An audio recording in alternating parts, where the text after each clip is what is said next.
අයවන් පටන් ගමු. අපි අද ශ්‍රම පිරිවැයකරණය ගැන කතා කරන්න යනවා. කළමනාකරන ගිණුම්කරණය යටතේ මේ වෙනකොට අපි කතා කරපු දේවල් කිව්වොත් එහෙම අපි කළමනාකරන ගිණුම්කරණය හැඳින්වීම සාකච්ඡා කළා. ඊට පස්සේ ද්‍රව්‍ය පිරිවැය කළා.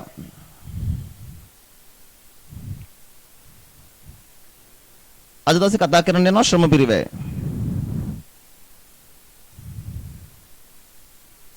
ඊට පස්සේ තියෙන පොදු කාර්ය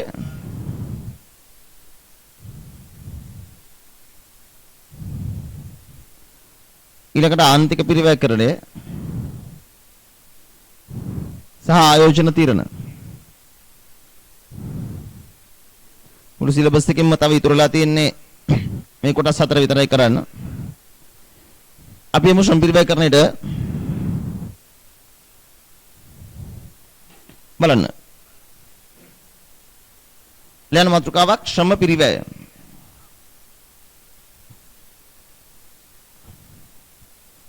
ලියන මාතෘකාව ශ්‍රම පිරිවැය.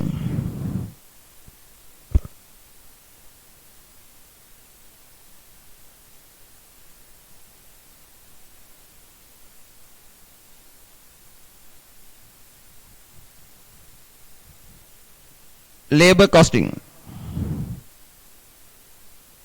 ශ්‍රම පිරිවැයකරණය.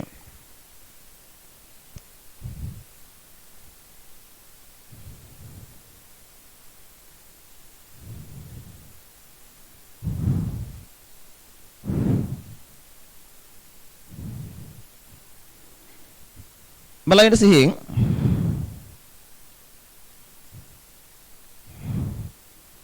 මට කියන්න බලන්න ශ්‍රමය කියන්නේ මොකද්ද?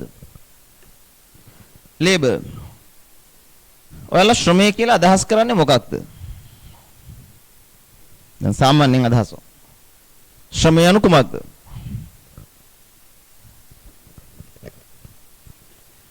පුද්ගලයන්ගේ ශ්‍රමයනේ. මොකද්ද ශ්‍රමය කියලා කියන්නේ? ඔයාලා මානව සම්පත් කළමනාකරණ එහෙමත් ඉගෙන ගන්නවනේ BS වලට එහෙමනේ. ශ්‍රමය කියන එක ගැන සරල අදහසක් දෙන්න පුළුවන් ළමෙක්.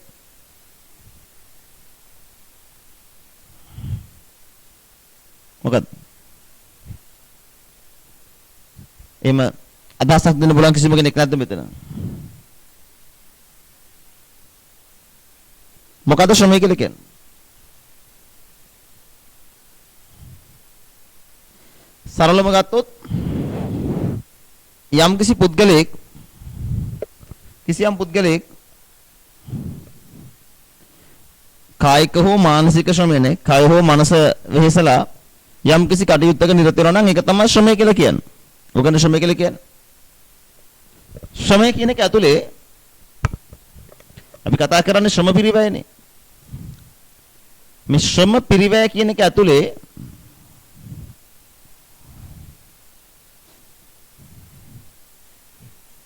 ඍජු ශ්‍රමයක් තියෙනවා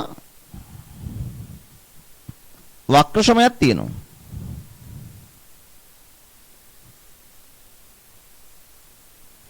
ශ්‍රම පිරිවැය කියන එකේ අදහස තමයි නිෂ්පාදන ආයතනයක සියලුම සේවකයන් වෙනුවෙන් දරන නිෂ්පාදන ආයතනයක නේ කිසිම ආයතනයක සියලුම සේවකයන් සම්බන්ධයෙන් දරන සියලුම පිරිවැය. ඒක ඇතුලේ ඍජු පිරිවැයක් තියෙනවා වක්‍ර පිරිවැයක් තියෙනවා.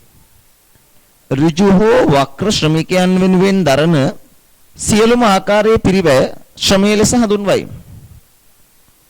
ඔබට මතක නම් අපි ද්‍රව්‍ය පිරිවැය කතා කරන කොටත් කිව්වා ද්‍රව්‍ය යනු ඍජු සහ වක්‍ර යන ද්‍රව්‍ය දෙකේම එකතුවයි. ඒ වගේම ශ්‍රමය කියන්නේ ඍජු ශ්‍රමය සහ වක්‍ර ශ්‍රමය යන දෙකේම එකතුවයි. පොදුවේ ගත්තහම ශ්‍රම පිරිවැය තුල තියෙනවා අපි සේවකයන්ට ගෙවන මූලික වැටුප. වැටුපට අමතරව ගෙවන අතිකාල OT ඕවර් ටයිම්. අපි යාලා වෙනුවෙන් ගෙවනවා ප්‍රසාද දීමනා බෝනස්. එයාලා හැමදාම આવුත් අපි කියනවා පැමිණීමේ දීමනා.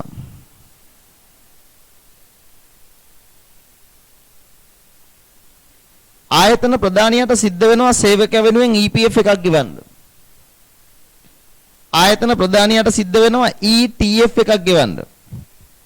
මෙන්න මේ වගේ සේවකයන් වෙනුවෙන් දරන මොනියම් හෝ ආකාරයක පිරිවැයක් තියෙනවා නම් ඒ සියල්ල ශ්‍රම පිරිවැය යටතට වැටෙනවා.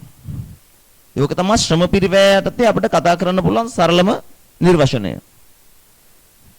ආයතනයක සිටින සියලුම සේවකයන්ට කරන සියලුම ආකාරයේ ගෙවීම.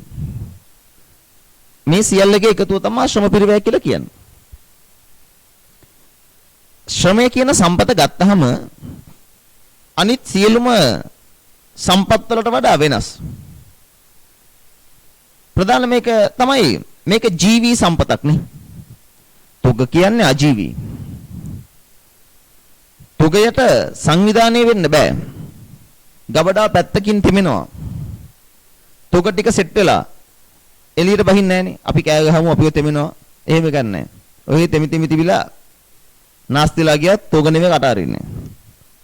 හැබැයි වැඩ කරන සේවකයව චුට්ටක් තෙමෙනවා. මොන වේද? පුදුම වැඩන්නේ. අපි තෙමෙනවා. ප්‍රධානිය ලාභ ලබන්න අපි තෙමෙන්න සංවිධානය වෙන්න පුළුවන් නේද? ශ්‍රමයට පුළුවන් පාරට බහින්න. පාරට බැල කෑ ගහනවා. දියව් අපේ ඉල්ලීම් අපිට දියව් වැඩි වැටුපත් දියව් උසස් වීම දියව්. මේ දවස්වල ඔබ දකිනවා යම් විරෝධතාවයල් තියෙනවනේ. ගුරුවරු පාරට බහලා ඉල්ලීම් ඉල්ලනවා. දියව් අතරම ගුරුවරුන්ගේ උද්ඝෝෂණය සම්බන්ධයෙන් තියෙන ඉල්ලීම් නම් ඇත්තටම සාධාරණයි. මම ඒවා සාධාරණයි කියලා කියන්නේ නැහැ. ගුරුවරුන්ට අනිවාර්යයෙන්ම වැඩි වටපක් දෙන්න ඕනේ. රාජ්‍ය සේවකයෝ වුණාට මොකද ගුරුවරු තමයි රටක් ගෙනියන්නේ. ඉතින් ඇත්තටම අපි ඉගෙන එතනින් හට කතා කරන්න යන්නේ නැහැ. ඇත්තටම කියනවා නම් එතක ළමයි කවුත් කොතලාවල පනත ගන්න මොකද හිතන්නේ? ඇත්තටම කියනවා නම් අපි නිදහස් අධ්‍යාපනයෙන් ඉගෙන ගත්ත කට්ටිය විදිහට මගේ පෞද්ගලික අදහස තමයි රටේ මේ නිදහස් අධ්‍යාපනය සදාකාලිකව තියෙන්න ඕනේ. ඒත් එක්ක අනිවාර්යයෙන්ම ශිෂ්‍යයන්ට ශිෂ්‍ය අයිතීන් වෙනුවෙන් සටන් කිරීමේ හැකියාවක් තියෙන්න ඕනේ. මොකද ඕ ලෙවල් වල කරන ළමයි වගේ නෙමෙයි විශ්වවිද්‍යාල වල ළමයි ඉල්ලීම් වෙනුවෙන් සටන් කරන්න ඕනේ. අසාධාරණයක් වෙනකොට කෑ ගහන්න ඕනේ. අසාධාරණයක් දැක්කහමත් කට වහගෙන ඉන්නවනම් ඒ වගේ ජන කොට්ටාසයකින් වැඩක් නැහැ නේ. ඔබ මා ඇතුළු සියලුම දෙනා අසාධාරණයක් දැක්කම කෑ ගහන්න ඕනේ. නමුත් නීතියක් මගින් අසාධාරණ වෙනුවෙන් කෑ ගහන අයිතිය නැති කරනවා නම් ඒක හොඳ නීතියක් වෙන්න බෑ. ඉතින් මගේ පෞද්ගලික අදහස මම කොතලාවල පනත සියල්ලම දේ නොකියුවට මම මේකට අදාළ වැදගත් කරුණු ටිකක් කියවලා නිකන් අප්ඩේට් වුණා. මගේ පෞද්ගලික අදහස නම් එම ශිෂ්‍යයන්ගේ අතපය බැඳලා හොර රහසේ පාර්ලිමේන්තුවේ පනත් සම්මත කරන්න හදන එක මම හිතන්නේ ඒ තරම් සුදුසුයි කියලා. කොහොම වුණත් මම පෞද්ගලිකව හිතනවා ලංකාවේ වෛද්‍ය උපාධිය පෞද්ගලිකංශයට විකිණීම නම් අනුමත කරන්න බෑ කියලා. සයිටම් විදිහට එන්න හැදුවෙත් ওই වගේ ප්‍රශ්නයක්. ඒත් එක්ක කොතලාවල පනත විදිහට එන්නේ සයිටම් විදිහට එන්න හදපු කරුණුමයි. මොකද ඇත්තටම කියනවා ලංකාවේ වෛද්‍ය ශාස්ත්‍රය ගැන අපිට ලොකු විශ්වාසයක් තියෙනවානේ. ඔයා MBBS ડોක්ටර් කෙනෙක් ගාවට ගියාට පස්සේ එයා දෙන බේත ගැන අපිට මාර විශ්වාසයක් තියෙනවා. ඒ නිසා ලංකාවේ වෛද්‍ය ක්‍රමය ගැන අපිට පුදුමාකාර විශ්වාසයක් තියෙනවා. වෙන මොකුත් වෙන්නේ මගේ මේ ඕස්ට්‍රේලියාවේ ඉන්න යාළුවෝ කණ්ඩායමක් එකපාරක් කියනවා ලංකාවේ වෛද්‍යවරුන්ගේ දක්ෂකම ගැන ඕස්ට්‍රේලියාවේ ඉන්න වෛද්‍යවරු පවා පුදුම වෙනවා කියලා. ඒකට මට උදාහරණයක් කිව්වා එකපාරක් එයාලට ડોක්ටර් කෙනෙක් කිව්වා කියලා මේ සීසේරියන් සර්ජරිස් වලදී. ඒ කියන්නේ මේ බඩ කපලා මේ දරුවන් එළියට ගන්නකොට සීසේරියන් සර්ජරි එකකදී එක ડોක්ටර් කෙනෙක් කිව්වලු ලංකාවේ ડોක්ටර්ස්ලා ඒක කරලා අඟල් දෙකක අඟල් තුනකද මන් දන්නේ තුනක් හරි හතරක් හරි පොඩි කැපුමකින් බබාවත් එළියට අරගෙන ආයිපාරක් වහන විදිය පුදුමාකාරයි. ඒ කියන්නේ ලංකාවේ වෛද්‍යවරු එච්චරට දක්ෂයි කියලා. ඉතින් ලක්ෂ ගණනක් ගෙවලා උපාධි කඩේකින් ගන්න උපාධියකින් මං හිතන්නේ එච්චර දක්ෂ වෛද්‍යවරු බිහි කරන්න පුළුවන් වෙයි කියලා. සිස්ටම් එක පට්ට අමාරුයි මම දන්නවා. රිංගල යන්න වෛද්‍යවරයෙක් වෙන්න. වෛද්‍යවරයෙක් කියන මේ ළමයි අපිට ඔයා බලන්නකෝ ඒ ලෙවල් කරලා කැම්පස් යන්න අපිට කොච්චර අමාරුද? ඉතින් එතනින් මෙහා පැත්තේ ප්‍රයිවට් කැම්පස් එකකට ගිහිල්ලා ඩිග්‍රියක් ගන්නවා කියන්නේ විහිළුවක් වගේ. නම් වශයෙන් උනත් මට කියන්න පුළුවන්. NSBM කියයි ACBT කියලා කියයි NIBM කියලා කියයි. ඕවට ගිහිල්ලා ඩිග්‍රියක් ගන්නවා කියන්නේ හේන සිම්පල්. හැබැයි කැම්පස් එකේ ඩිග්‍රී එක අහල පහලකින් තියන්න බෑ. තරහ වෙන්න එපා මම කිව්වා කියලා. මම හොඳටම දන්නේ A level කරලා C3ක් ගන්න බැරි වෙච්ච මම දන්න සමහර කට්ටිය A level කරලා C ඒ කියන්නේ C3ක් ගන්න බැරුව ගියා. ලක්ෂ 15ක් 20ක් වේදම් කරලා ACBT එකෙන් ඩිග්‍රී එක කරලා ගේමක් නැතුව ඩිග්‍රී එක ඉවර කරලා එතනින්ම දෙවෙනි උපාධියකුත් කළා. හරි පොරවල් වගේ ඉන්නවා. මම මේ කිසිම කෙනෙකුට මඩ ගහන්න කෙනෙක් නෙමෙයි. මම පෞද්ගලිකව දන්න මගේ යාළුවෙකුටත් වෙච්ච වැඩක්. හිතවතෙකුට කියලා මම කියන්නම්. ඉතින් ඊට පස්සේ එයා අර ක්වොලිෆිකේෂන් වලින් හොඳ ජොබ් එකකුත් ගත්තා. ගිහිල්ලා එයා බැංකුවක සැලකිය යුතු මට්ටමේ ජොබ් එකක් කරන්න ගත්තා. අනේ නිතර මට කෝල් එනවා. අනේ අයියේ මන් දන්න නංගි කෙනෙක්. ඉතින් එහෙම නංගිලා කතා කරලා හමුදව නොකරත් බෑනේ. මං කිව්වා ඕ නංගි කියන්න මොකද ප්‍රශ්නේ? අනේ අයියේ මම මේ බැංක් එකේ මේ මට පොඩක් කියලා දෙන්නකෝ. මේක කොහොමද හදන්නේ කියලා. අනේ අයියේ මේ report එකේ තේරුම මොකද පොඩ්ඩක් කියන්නකෝ අයියේ.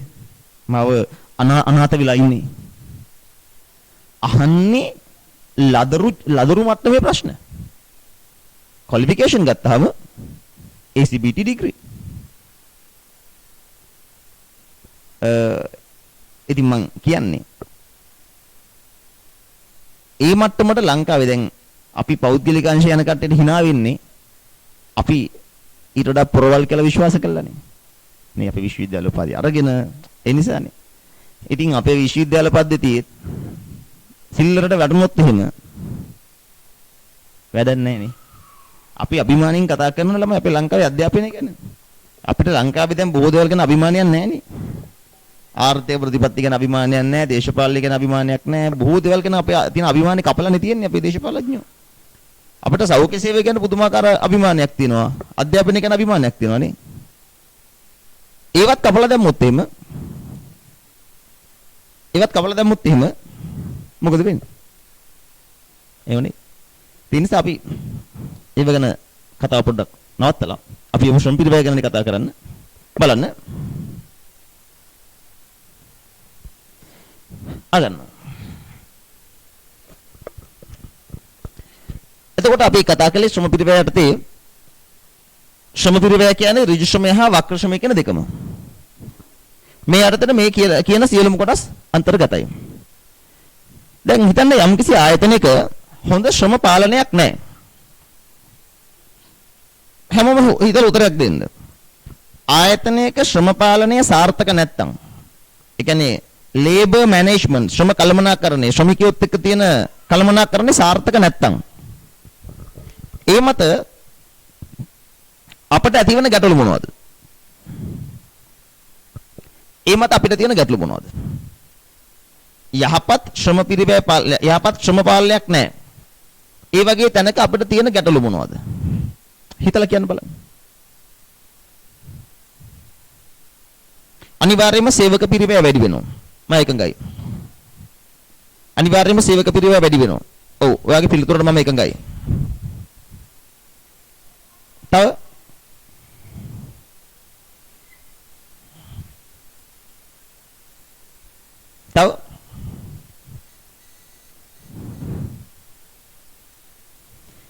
දැන් ඔය වගේ ප්‍රශ්නයකටවත් උත්තරයක් හිතලා ලියා ගන්න පුළුවන්කම තියෙන්න ඕනේ.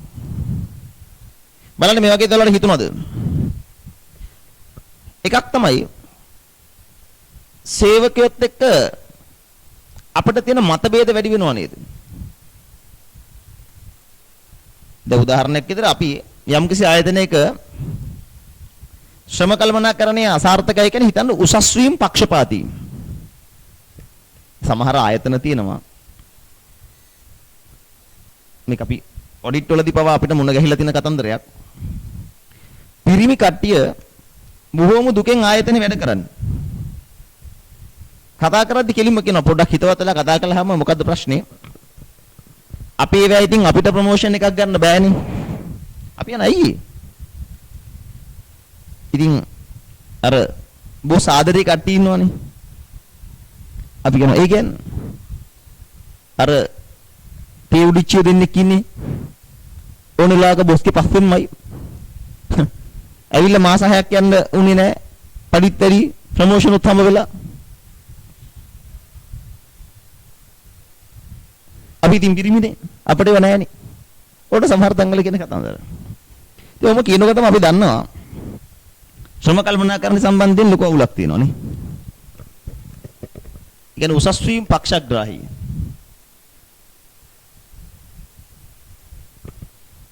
සමහර වෙලාවට කියනවා අපි ඉතින් හාස්වනකම් වැඩ කළත් පාරේ බස් එකේ යන්න එපා. අපිට ට්‍රාන්ස්පෝර්ට් නැහැනේ. අපිට ට්‍රාන්ස්පෝර්ට් නැහැනේ. අපි කියනවා ඉතින් මේකේ ඔෆිස් ට්‍රාන්ස්පෝර්ට් තියනවද? අපිට නැති වුණාට අර ලක්මාලිට නම් ට්‍රාන්ස්පෝර්ට් තියනවා බොස්ගේ කාර් එකෙම ගෙදරට දානවා. ඉතින් ඔයගේ ප්‍රශ්න තියෙනවා ආයතන වල. ඉතින් ඒ වගේ තැනක ශ්‍රම කළමනාකරණේ හොඳ නෑ නේ. එතකොට මිනිස්සු අතෘප්තියටපත් වෙනවා. ඉතින් මේ වගේ ප්‍රශ්න සමහර වෙලාවට රැකියා පරිසරය හොඳ නැහැ. රැකියා පරිසරය හොඳ නැහැ කියලා කියන්නේ දාඩි දානවා. ඒවල දන්නවද? සමහර වෙලාවට AC එකක් එම හයි කළාම සේවකයෝ හරි ආසයි වැඩට එන්න. අපි නොහිතුවට ඒ වගේ මෝඩ දේවල් වලින් පවා සේවකයෝ දිරිමත් කරන්න පුළුවන්. සමහර කට්ටිය කියනවා අපි යාළුවොත් ඉස්සර ඉඳලා තියෙනවා. මේ හිම්බිරිස්සාව හොඳ වෙන්නේ නැහනේ. කොච්චර කළත් හොඳ වෙන්නේ නැහැ මේ හිම්බිරිස්සාව. අපි අහන ඇයි? උදේ ගිය පෙළේ ඉඳන් AC එකේ ඉන්නේ. උඹලගේ ඔෆිස් එකේ AC එකලාද තියෙන්නේ? හරි හරි. ඒ වගේ සේවකයෝ දිරිමත් කළ හැකි ආකාර තියෙනවානේ. සමහර කට්ටිය පඩි නිසා අධෛර්යමත් වෙනවා. ඒතර යට වැඩි පඩියක් දීලා දිරිමත් කරන්න පුළුවන්. ඉතින් ඒත් එක්ක සමහර අයට මේ අපි කතා කළා වගේ පරිසරය ඔය බොහෝ සාධක මත සේවකයෝ දිරිමත් කරන්න පුළුවන්. ඉතින් හොඳ ශ්‍රම පාලනයක් නැත්නම් අපි කතා කළා එකක් තමයි ශ්‍රම පිරිවැය වැඩි වෙනවා. මතභේද ඇති වෙනවා. සේවකයෝ ස්ට්‍රයික් කරනවා, පිකට් කරනවා, අකුරට වැඩ කරනවා. අකුරට වැඩ කරනවා කියන එකේ ඉංග්‍රීසි එක තමයි work slow. හිමින් වැඩ කරනවා. අකුරට වැඩ කරනවා කියන්නේ හිමින් වැඩ කරනවා. අතිකාල කරන්නේ නැහැ. ඒ වගේ එක එක වෘත්තීය ගැටලු ඇති වෙනවා. අනේ වෘත්තීය ක්‍රියාමාර්ග වලට සේවකයෝ ලැබෙන්න පුළුවන්. අනිත් පැත්තෙන් ගත්තාම හොඳ ශ්‍රම පාලනයක් නැහැ කියන්නේ හදන භාණ්ඩවල ගුණත්වය අපිට සහතික කරන්න බෑ. සේවකයෝ ඕන ඕන විදිහට භාණ්ඩ හදනවා. හිතන්නකො හරි සුපරීක්ෂණයක් නැහැ. එයාලට ඕන ඕන විදිහට භාණ්ඩ හදනවා. ශ්‍රම ඵලදායීතාවය අඩුයි. ශ්‍රම ඵලදායීතාවය කියලා කියන්නේ ශ්‍රම පැයකට කරන වැඩ ප්‍රමාණය සරලව ගත්තාම. ඒ නිසා ඔය ඔක්කොම යහපත් අතට හරවන්න නම් ආයතනයකට වඩා හොඳ ශ්‍රම කළමනාකරණ ක්‍රමයක් තියෙන්න ඕනේ. බලන්න.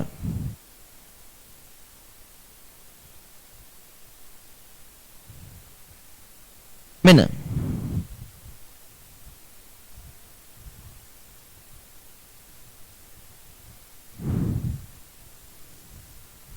බලන්න ඔයලගේ ටියුට් එකේ ශ්‍රම පිරිවැයකරණ යටතේ ආයතනයකට නිෂ්පාදනයට සම්බන්ධ සියලුම ඍජු හා වක්‍ර ශ්‍රමිකයින්ට කරන සියලුම ආකාරයේ ගෙවීම් වලට අපි කියනවා ශ්‍රම පිරිවැය කියලා. මේක ඇතුලේ මම මේ කියපු දේවල් තියෙනවා. මූලික වැටුප, අතිකාල ප්‍රසාද දීමනා, පැමිණීමේ දීමනා, EPF, ETF වගේ දේවල්. හොඳ ශ්‍රම පාලනයක ප්‍රතිලාභ තමයි ශ්‍රම පිරිවැටුම අඩුයි. මම මේ පිරිවැටුම කියන එක කිව්වේ නැහැ. නමුත් කියනවා නම් ශ්‍රම පිරිවැටුම කියන්නේ ශ්‍රමිකයෝ ආයතනයට බැඳීම සහ විශ්‍රාම යාම. නිතර නිතර නිතර නිතර ඉන්න සේවකයෝ විශ්‍රාම යනවා නම් අපට සිද්ධ වෙනවා විශ්‍රාම යන සේවකයෝ වෙනුවෙන් නව සේවකයෝ බඳව ගන්න. ඒකට තමයි කියන්නේ ශ්‍රම පිරිවැටුම කියලා. නිතර නිතර සේවකයෝ රීප්ලේස් වෙනවා. ඉන්න කට්ටිය ගිල වෙන කට්ටිය යනවා. ඒක තමයි ශ්‍රම පිරිවැටුම කියලා කියන්නේ. ඉතින් හොඳ ශ්‍රම පාලනයක් තියෙනවා නම් ශ්‍රම පිරිවැටුම අඩු කරගන්න පුළුවන්. ශ්‍රම පිරිවැය අඩු කරගන්න පුළුවන්. ශ්‍රම ඵලදායීතාවය වැඩි කරගන්න පුළුවන්. දුක් ගැනවිලි අඩුයි. දුක් ගැනවිලි අපි කියනවා grievances කියලා. මතභේද අඩුයි. දුක් ගැනවිලි කියලා කියන්නේ ඇතම් සේවකයෝ නිතර ඇවිල්ලා එයාලගේ රැකියාවට අදාළ ප්‍රශ්න ගැන පැමිණිලි කරනවා. දුක් ගැනවිලි කියනවා. ඔය මානව සම්පත් කළමනාකරණය ඔයාලා මේ වෙනකොට කරලා තියෙනවා නම් BS වලට ඔයාලා ඔය ඉගෙන ගන්න ඕනේද මානව සම්පත් කළමනාකරණයට ඔයාලා ගොඩක් දල ඉගෙන ගන්න ඕනේ. සේවකයෙකු බඳවා ගැනීමේ සිට නේ recruitment වලින් ඉඳන් බඳවා ගැනීම ඊට පස්සේ යාලට පුහුණු කිරීම ඒත් එක්ක අනුස්ථාපනය කිරීම ඒත් එක්ක මතභේද කළමනාකරණය කිරීම උසස් වීම පාලනය කිරීම විශ්‍රාම යාම ගැන කටයුතු කිරීම රැකියා විස්තර රැකියා පිරිවිතර සකස් කිරීමේ සිට ජොබ් ඩිසයිනින් වලින් ඉඳන්නේ ගොඩක් වැඩවල කතා කරනදී ගොඩක් මේ කොටස ඒකට සම්බන්ධයි. HR එහෙම දන්න ළමයිකට පොඩ්ඩක් මේ කතා කරන දේවල් එක්ක ඒවා සම්බන්ධ කරගන්න පුළුවන්. BS එකත් එක්ක පොඩි ලින්ක් එකක් දාගන්න පුළුවන් නේ. HRM වලට තියෙනවනේ. එතකොට මම කතා කරන්න යනවා ශ්‍රම පිරිවැටුම් අනුපාතය ගැන.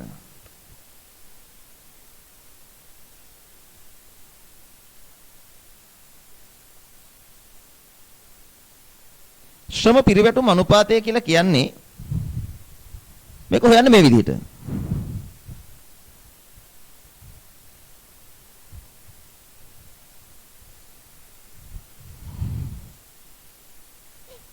අපි උඩට දානවා බඳවාගත් හා විශ්‍රාමගත් සාමාන්‍ය සේවක ගණන. මේක බෙදන්න වාර්ෂික සාමාන්‍ය සේවක ගණනෙන් වැඩි කරන්න 100න්. ඔයාලා HR වලට මේක වෙනස් විදිහකට හදලා තියෙන්න පුළුවන්. සාමාන්‍යයෙන් අපි accounting වල හදන්නේ මේ විදිහට. බඳවාගත් හා විශ්‍රාමගත් සාමාන්‍ය සේවක ගණන. මේක හොයන්නේ වර්ෂය තුල බඳවගත් සේවක ගානට විශ්‍රාමගත් සේවක ගාන එකතු කළා දෙකෙන් බෙදන්න. ඔන්න බඳවගත් හා විශ්‍රාමගත් සාමාන්‍ය සේවක ගණන. වාර්ෂික සාමාන්‍ය සේවකව ගන්නේ වර්ෂයේ මුල සේවක ගානට එකතු කරන්න වර්ෂයේ අග සේවක ගණන. ඒ උත්තරේ බෙදන්න දෙකෙන්. වර්ෂයේ මුල සේවක ගණන දාන වර්ෂයේ අග සේවක ගණන බෙදීම දෙක. මෙන්න මේකට තමයි කියන්නේ ශ්‍රම පිරිවැටුම් අනුපාතය කියලා. ශ්‍රම පිරිවැටුම් අනුපාතය වැඩි වුණොත් හොඳ අඩු වුණොත් හොඳ. ඔක හිතන්නේ. ශ්‍රම පිරිවැටුම් අනුපාතය හැකිතාක් අඩු වෙන්න ඕනනේ. මොකද මේක වැඩි කියලා කියන්නේ සේවකයෝ රීප්ලේස් වෙනවා වැඩි. නේ? හැකිතාක් අඩු වෙන්න ඕනේ. කියන්නේ සේවකයෝ ස්ථිරව ඉන්න ඕනේ. නිතර නිතර රීප්ලේස් වෙන්න බෑ. බලන්න අල්ලා නිබන්ධනේ ඔකට ගානක් දිනනවා දාලා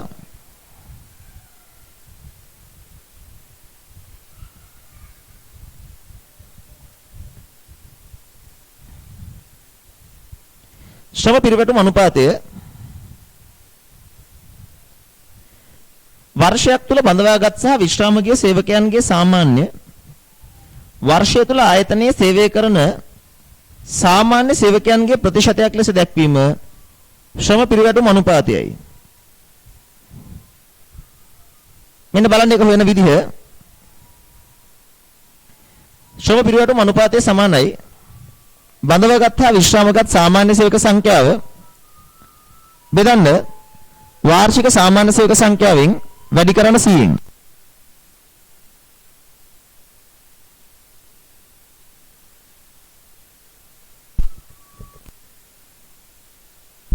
ඔතන තියෙන පුංචි ප්‍රශ්න බලන්න. ආයතනයක 16 එක දිනට සේවකයන් සංඛ්‍යාව 180ක් වූ අතර වර්ෂය තුළ බඳවගත් සේවක සංඛ්‍යාව 60ක්ද විශ්‍රාම ගිය සේවක සංඛ්‍යාව 20ක්ද විය. ශ්‍රම පිරිවැටුම් අනුපාතය සොයන්න. හොයලා දාන්න බලන්න. හොයන්න බලන්න. ශ්‍රම පිරිවැටුම් අනුපාතය කීයද කියලා.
බලන්න. මේක කියන්නේ මේ වගේ කතාවක්.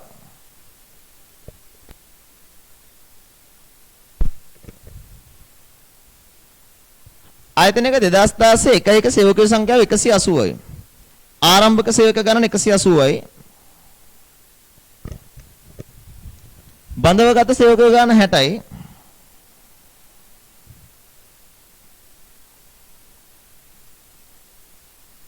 විශ්‍රාම ගියා සේවක සංඛ්‍යාව 20ක්. 180කට 60ක් ආවම 240යි 20ක් ගියාම 220යිනේ. මෙන්න අවසාන සේවක සංඛ්‍යාව. මේක අපි හදා ගන්න ඕනේ. 180 ඉඳලා 60ක් ආවා 20ක් ගියා නම් 220ක් ඉතුරුයි. බඳව ගත්තා විශ්‍රාමගත් සාමාන්‍ය. 60 ධන 20 80යි. බෙදීම දෙක කියන්නේ 40යි. ආරම්භක සේවකයෝ 180යි අවසාන සේවකයෝ 220යි. 180යි 220යි 400යි. දෙකෙන් බෙදුවාම 200යි. ශ්‍රම පිරිවැටුම් අනුපාතය එන්නේ 120ක් කියලා. හරිද ඔයාලගේ? බලමු කාගේද හරි කියලා 120ක් ආවද? 120යි.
මං කිව්වේ ආරම්භක සේවකයෝ 180ක් හිටියා.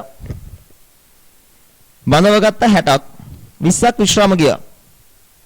180ක් ඉඳලා 60ක් බැඳුණා 20ක් විශ්‍රාම ගියා. 180යි 60යි 240යි.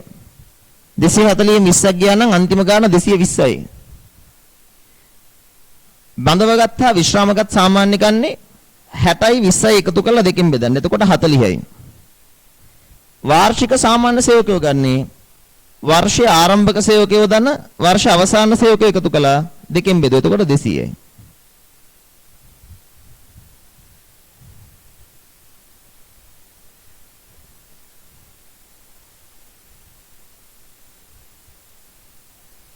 පැහැදිලිද? පොඩි දෙයක්. මේක තමයි ශ්‍රම පිරිවැටුම් අනුපාතය කියලා කියන්නේ. MCQ ප්‍රශ්නයකට එන්න පුළුවන් හදලා ඉරක් ගහනනේ. මේ වගේ පොඩි ස්ටෝරි එකක් දීලා ආයතනයේ ශ්‍රම පිරිවැටුම් අනුපාතය ගණනය කරන්න කියලා කියයි. එතකොට ඔයා දැනගන්න ඕනේ කොහොමද මේක හදන්නේ කියලා.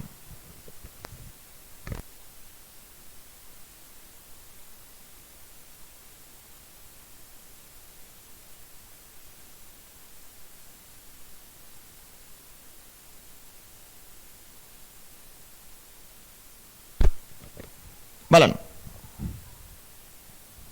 ඊට පස්සේ ශ්‍රම කාලය වාර්තා කරන ආකාර දැන් මෙහෙමයි අපි කතා කරන්නේ දැන් ඔයාලට මතකනේ අපි ද්‍රව්‍ය පිරවයට අදාළව ලියවිලි ගොඩක් කතා කළා. මතක ඇතිනේ? ගබඩා ආදී ආයෝජනා පත්‍රය, ඊට පස්සේ ගැනුම් මැනවුම, භාණ්ඩ ලැබීමේ තුණ්ඩු, භාණ්ඩ බාර දීමේ තුණ්ඩු ආදී වශයෙන් ડોකියුමන්ට්ස් ගොඩක් කතා කළානේ. ඒ වගේ ශ්‍රම පිරවයට අදාළ වාර්තා ගොඩක් තියෙනවා. ශ්‍රම පිරවයට අදාළ වාර්තා.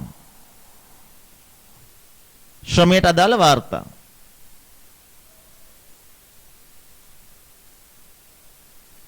ඇතැම් වාර්තා වලින් පෙන්නනවා සේවකයා වැඩට ආපු කාලය, يعني පෙනී සිටි කාලය. සමහර වාර්තා තියෙනවා අපි කියනවා ක්‍රියාකාරී කාලය. මේ පෙනී සිටි කාලය කියන්නේ සේවකයා ආපු ගියපු වෙලාව. පැමිණීමේ ලේඛනයෙන් පෙන්නන්නේ පෙනී සිටි කාලයනේ. පැමිණීමේ ලේඛනය. සමහර වෙලාවට අපි කතා කරන්නේ මේ ෆින්ගර්ප්‍රින්ට් සෙන්සර් එක බොහෝතංග ලේඛනේ තියෙන්නේ.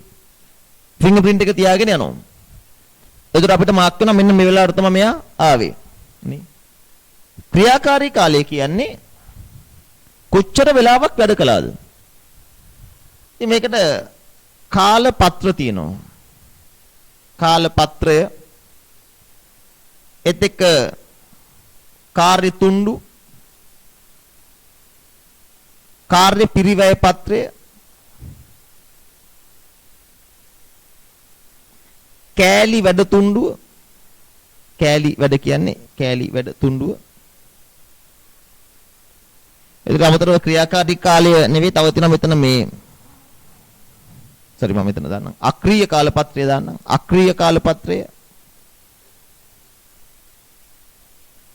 ඒක ක්‍රියාකාරී කාලය වාර්තා කරන ලියවිල්ලක් නෙවෙයි, නමුත් කෑලි වැඩ තුණ්ඩුව. මේ වගේ එක එක ලියවිලි තියෙනවා. නිකන් විභාගෙදී අහුවොත් එම දැනගෙන ඉන්න ඕනේ. මම ඉක්මනට කියන්නම්. කාල පත්‍රය කියන්නේ කිසියම් සේවකයෙක් ගත කරපු කාලය ගැන තියාගන්න වාර්තාවක්. මේක දෛනික පදනම මත හදන්න පුළුවන්, නැත්නම් සතියේට. අපි කියනවා දෛනික කාලපත්‍ර නැත්නම් සති කාලපත්‍ර. සේවකයා වැඩ කරන්න පටන් ගත්තේ කීයටද? ලන්ච් අවයක කීයද? ලන්ච් අවයකෙන් පස්සේ කොච්චර පැය ගාණක් වැඩ කළාද? OT පැය ගාණ කීයද? එක එක සේවකයා වැඩ කරපු පැය ගාණ දෛනිකව හෝ සතිපතා තියාගන්න ලේඛනයට කියනවා කාලපත්‍රයක් කියලා. ටයිම් ෂීට් එක. සිම්පල්. ඉතින් ඕක තමයි එයාගේ වැටුප හදද්දී වැටුප ගිණුම් අංශයට යවන්නේ. වැටුප හදලා මෙන්න මෙයාගේ වැඩ කරපු කාලය කියලා ඒක තමයි එයාගේ වැටුප හැදීම සඳහා පාවිච්චි කරන්නේ. තේරුණාද කාලපත්‍රය කියන එක? සේවකයා වැඩ කරපු කාලය දැක්වීම සඳහා දෛනික පදනම හෝ සති පදනම මත හදන ලියවිල්ලකි. ඒක තමයි සිම්පල් අදහස. කිව්වද තේරුම් ගත්තද? ඉක්මනට කමෙන්ට් එකක් දෙන්න තේරුණා නම් ඔව්. ලොකෝඩු කරන්න දෙයක් නැහැ. තීරි කැල්ල. හරි. කාර්ය තුණ්ඩුව ජොබ් ටිකට්.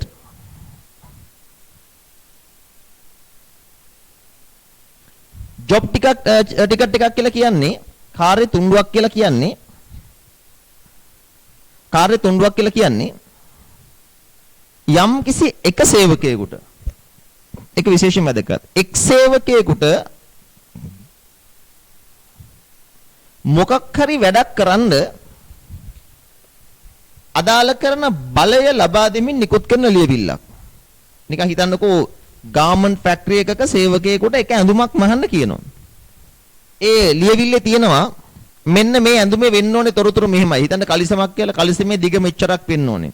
ඉන මෙච්චරක් වෙන්න ඕනේ. ගොල්පි එක මෙච්චරක් වෙන්න ඕනේ. ෂීට් එක මෙච්චරක් වෙන්න ඕනේ. ආදි වශයෙන් ඒ තොරතුරු ටික සඳහන් කරලා ඉහෙල්ල නිලධාරියෙක් මේක අත්සන් කරන්න ඕනේ. මෙහෙම කරන්න කියලා එයා අත්සන් කරනවා. සමහරලාට මේකට අනුමත කාලය මෙම කාර්යය පැය 3ක් තුල නිම කළ යුතුය කියලාම අනුමත කාලය දානවා. එහෙම දාලා එක සේවකයෙකුට කොළ කැල්ලක් නිකුත් කළොත් ඒකට කියනවා කාර්ය තුඬුවක් කියලා.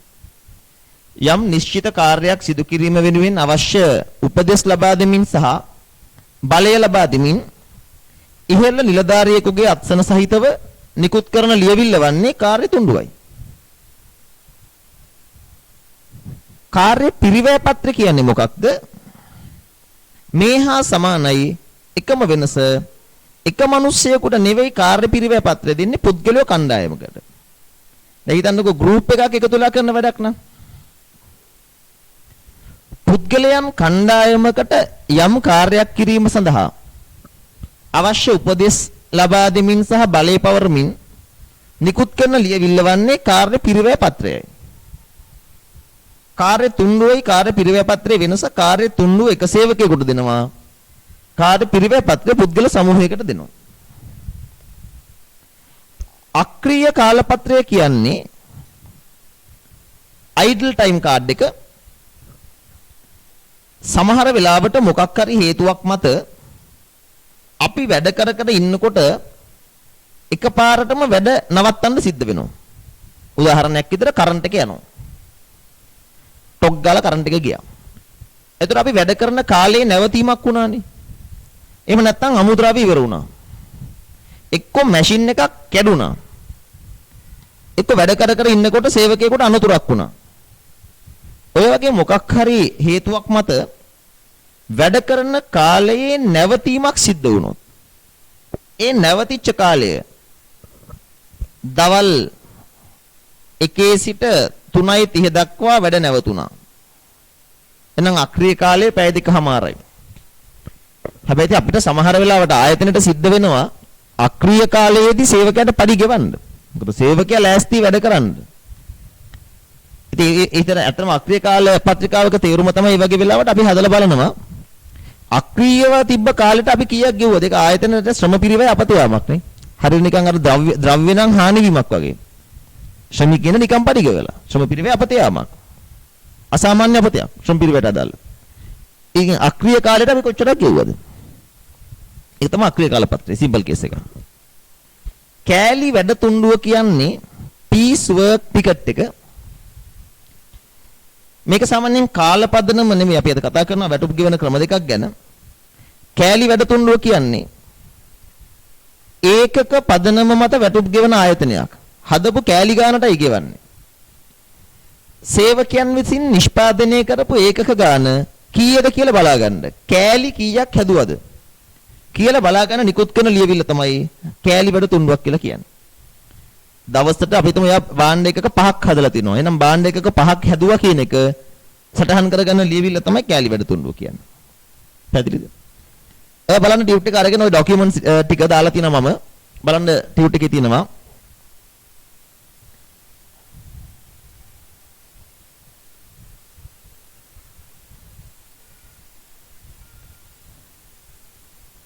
ශ්‍රම කාලය වාර්තා කරන ආකාර පෙනී සිටින කාලයට අදාළ වාර්තා ක්‍රියාකාරී කාලයට අදාළ වාර්තා පෙනී සිටින කාල වාර්තා සේවා ස්ථානයට පැමිණි වේලාව පිටව ගිය වේලාව සහ ඒ අතර කාලය රැඳී සිටින කාලය ලෙස අදහස් කරනවා. මේවා හොයන්න අපි පාවිච්චි කරන මොනවද? පැමිණීමේ හා පිටවීමේ අත්සන් ලේඛන ඇඟිලි සලකුණු යන්ත්‍ර විශේෂ බාගොට් සහිත කාඩ්පත් වේලා සටහන් පත්‍ර යොදා ගැනීම. ඒ කියන්නේ පෙනී සිටින කාලය, ඒ කියන්නේ පැමිණීම. ක්‍රියාකාරී කාලය. ක්‍රියාකාරී කාලය කියලා අදහස් කරන්නේ සේවකයෙකු විසින් කරන ලද කාර්යය හා එයට ගත කළ කාලය වාර්තා කියනකොට යොදාගමන වාර්තා.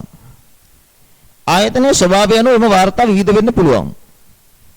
ක්‍රියාකාරී කාලය සටහන් කරන වාර්තා තමයි කාලපත්‍ර, දෛනික හෝ සති. කාර්ය තුඬු, කාර්ය පිළිවෙල පත්‍ර, කෑලි වැඩ තුඬු, අක්‍රීය කාලපත්‍ර වගේ දේවල්. කාලපත්‍රය ටයිම් ෂීට් එක් එක් කාර්ය සඳහා ගත කළ කාලය ඇතුළත් කරමින් සේවකයෙකු විසින් සම්පූර්ණ කරන ලබන පත්‍රිකාව කාලපත්‍ර වේ. සේවකයෙකු දෛනිකව වැඩ කළ යුතු කාලය සටහන් කරන පත්‍රිකාව දෛනික කාලපත්‍රයක් ලෙස හඳුන්වයි. සතිපතා වැඩ කරන කාලය වාර්තා කරන පත්‍රිකාව සති කාලපත්‍ර කියලා හඳුන්වනවා. ඊට පස්සේ කාර්ය තුණ්ඩුව ජොබ් ටිකට්. සේවකයෙකු විසින් කළ යුතු කාර්යයන් නිම කිරීම. ඊට අදාළ උපදෙස් දීම. එම කාර්යයට ගත කළ කාලය සටහන් කිරීම පිණිස යොදා ගන්නා පත්‍රිකාව කාර්ය තුණ්ඩුවයි. එතන සේවකයෙකු විසින් කියන එක වැදගත්. කාර්ය පිරිවැය පත්‍රිකාව එක් කාර්යයක් සේවකයන් කිහිප දෙනෙකුගේ සහභාගීත්වයෙන් නිම කරද්දී එක් සේවකයා විසින් කරන ලද කාර්ය වෙනුවෙන් ගත කළ කාලය සටහන් කරන ඊළඟ සේවකයාට බාර දී අතිනත හුවමාරුන ලියවිල්ලයි. කෑලි වැඩ තුණ්ඩුව piece work ticket නිමවුම් මත ගෙවීම සිදු කරන අවස්ථාවක එක් සේවකයා විසින් නිපදවන ලද මුළු ඒකක ගණන සහ ගත කළ කාලයේද අන්තර්ගත වාර්තාව කෑලි වැඩ තුණ්ඩුවයි. අක්‍රීය කාලපත්‍රය විදුලිය ඇන හිටීම අමුද්‍රව්‍ය හිගවීම යන්ත්‍ර ක්‍රියාවිරත වීම යනාදී හේතු මත සේවකයන් නිෂ්පාදන කාර්යය නියැලී නොසිටින කාලය අක්‍රීය කාලයයි. එම අක්‍රීය කාලය වාර්තා කිරීමට යොදා ගන්නා පත්‍රිකාව අක්‍රීය කාල පත්‍රය වන අතර අක්‍රීය කාලයේද වැටුප් ගණනයේදී සලකා සැලකීම සඳහා යොදා ගනී. පැහැදිලි නේද?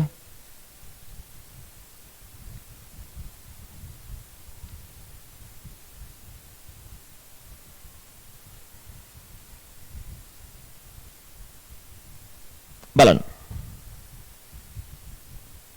මේ දක්වා කියපු දේවල් ටික තේරුණා නේද? සිම්පල් දේවල් නේ. පොඩි තියරි කැලේ. කොත් මේ HR පැත්තෙච්චර අමාරු නෑනේ. මේ මොලේට බරක් නෑ. නිකන් ඔහේ හදා යන්න තියෙන්නේ. ඔය ටික පාඩම් කරගන්න ඕනේ. මම උපරිම ෂෝට් කරලා තියෙන්නේ. අනිවාර්යෙන් ඔය ෂෝට් කරලා තියෙන ඔය ටික පාඩම් කරගන්න සිද්ධ වෙනවා. ඊවාගේදී අහුවොත් එහෙම බෝනස් නේ. අර බැරි වෙලාවත් ඔයාගෙන් තොරතුරු වල අහනකොට අන්තිම ප්‍රශ්න 28 දී අහුවොත් අක්‍රීය කාල පත්‍රය anu කුමක්ද? දොර ලියන්න දැනගන්න ඕනේ. බලන්න. සේවකයන්ට වැටුප් ගෙවීමට තියෙන ක්‍රම ගත්තාම සේවකයන්ට වැටුප ගෙවන්න තියෙන ක්‍රම අපි සේවකයන්ට වැටුප් ගෙවන්න පාවිච්චි කරන ප්‍රධාන ක්‍රම දෙකක්. එකක් තමයි කාල පදනම, තව එකක් තමයි කෑලි පදනම. සේවකයන්ට වැටුප් ගෙවන්න පුළුවන් පදනම් දෙකයි. එකක් කාල පදනම, අනික කෑලි පදනම. කෑලි මේක කාල පදනම, කෑලි පදනම. කාල වැටුප සහ කෑලි වැටුප.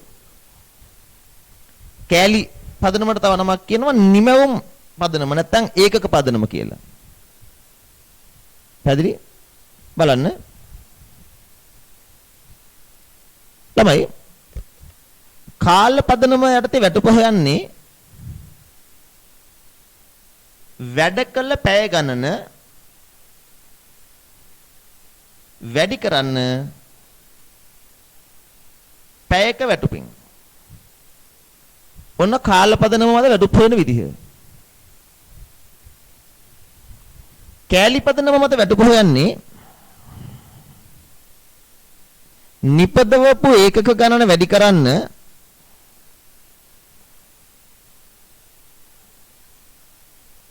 ඒකකයක අනුපාතයෙන්.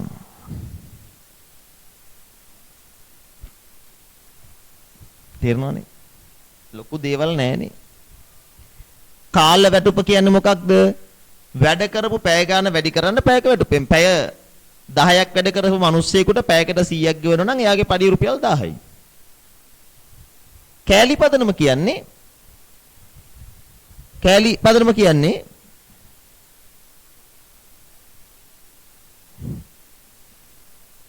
පාන් බේකරියක පාන් මාමට පඩි ගෙවනවා හදන මාමට හදපු පාන් ගෙඩි ගාන 100යි නම් පාන් ගෙඩියකට රුපියල් 10 ගානේ. රුපියල් 10යි. මේක තමයි කාල වැටුප, මේක තමයි කෑලි වැටුප. ඒතරට තේරෙනවනේ වැටුප් ගෙවීමේ ක්‍රම දෙකයි. කාල පදනම සහ කෑලි පදනම. මේ කියන්නේ නිමවුම් පදනම. පැහැදිලිද කියපු දේ? කියපු දේවල් තේරුණාද?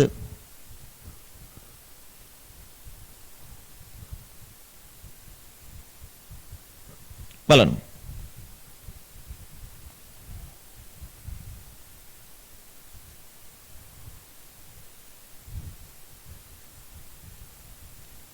සේවක වැටුප් ගණනය කළ හැකි ක්‍රම දෙකයි. කාල පදනම මත වැටුප් ගෙවීම, නිමැවුම් පදනම යටතේ වැටුප් ගෙවීම, ඒ කියන්නේ කෑලි පදනම. කාල පදනම මත වැටුප් ගෙවීම මෙහිදී සේවකයන් විසින් සේවය කළ කාලය මත වැටුප ගණනය කරයි. කාල වැටුප සමානයි වැඩ කළ පැය ගණන වැඩි කරන්න පැයක වැටුප අනුපාතිකයෙන්. බලන්න මේ ප්‍රශ්නේ ආයතනයක පැයක වැටුප අනුපාතිකය රුපියල් 200කි.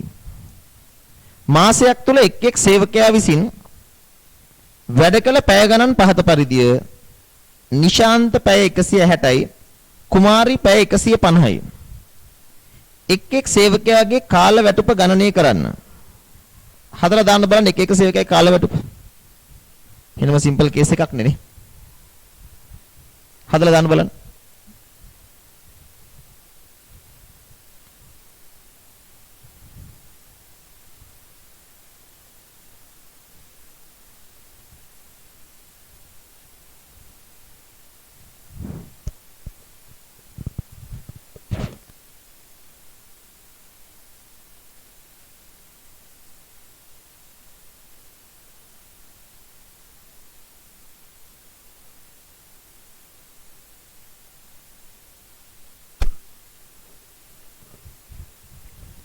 බලන්න එතකොට නිශාන්ත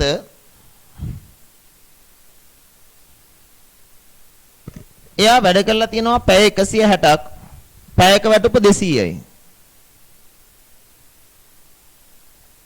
ඒතර නිශාන්තගේ වැටුප රුපියල් 32000යි නේ. කුමාරි වැඩ කරලා තියෙනවා පැය 150ක්, පැයක වැටුප 200යි කියන්නේ කුමාරිගේ වැටුප රුපියල් 30000යි. ඔන්න කාලපදනම මත වැටුප ගෙවීම.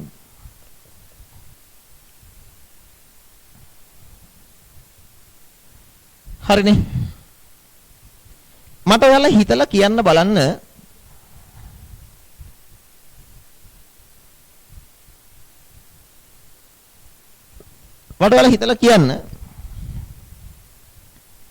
කාල පදනම මත වැටුප් ගෙවීමේ තියෙන ප්‍රධානම අවාසිය මොකක්ද? ආයතනයක් සේවකයන්ට වැටුප් ගෙවන්නේ කාල පදනම මත. ඒකේ තියෙන ප්‍රධානම අවාසිය මොකක්ද?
හරි බලමු.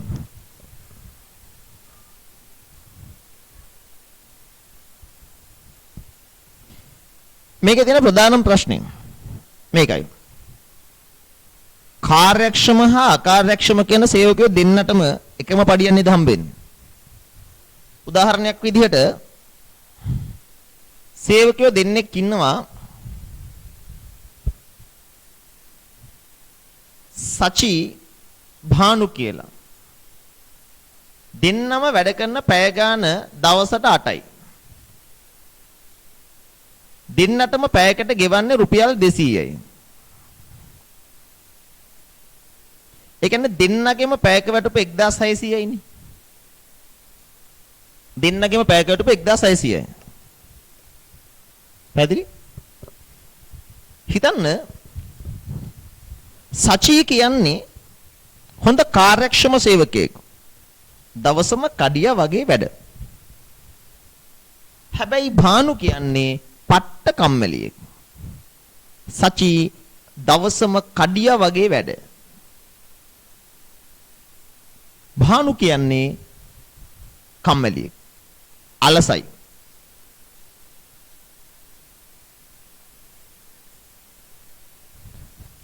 එතකොට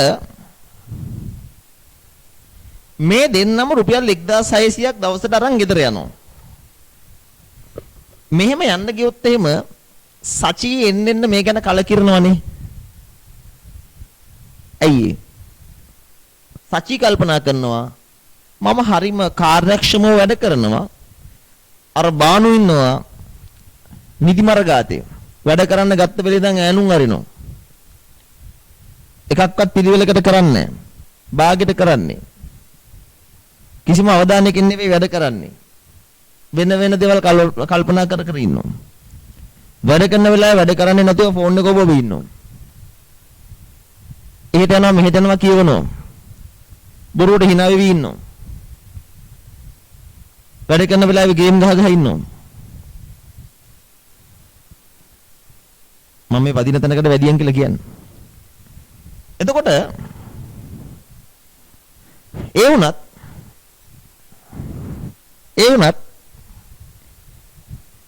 උගේ පඩියත් එකයි මගේ පඩියත් එකයි. මමත් මීට පස්සේ වැඩ කරන්නේ කියලා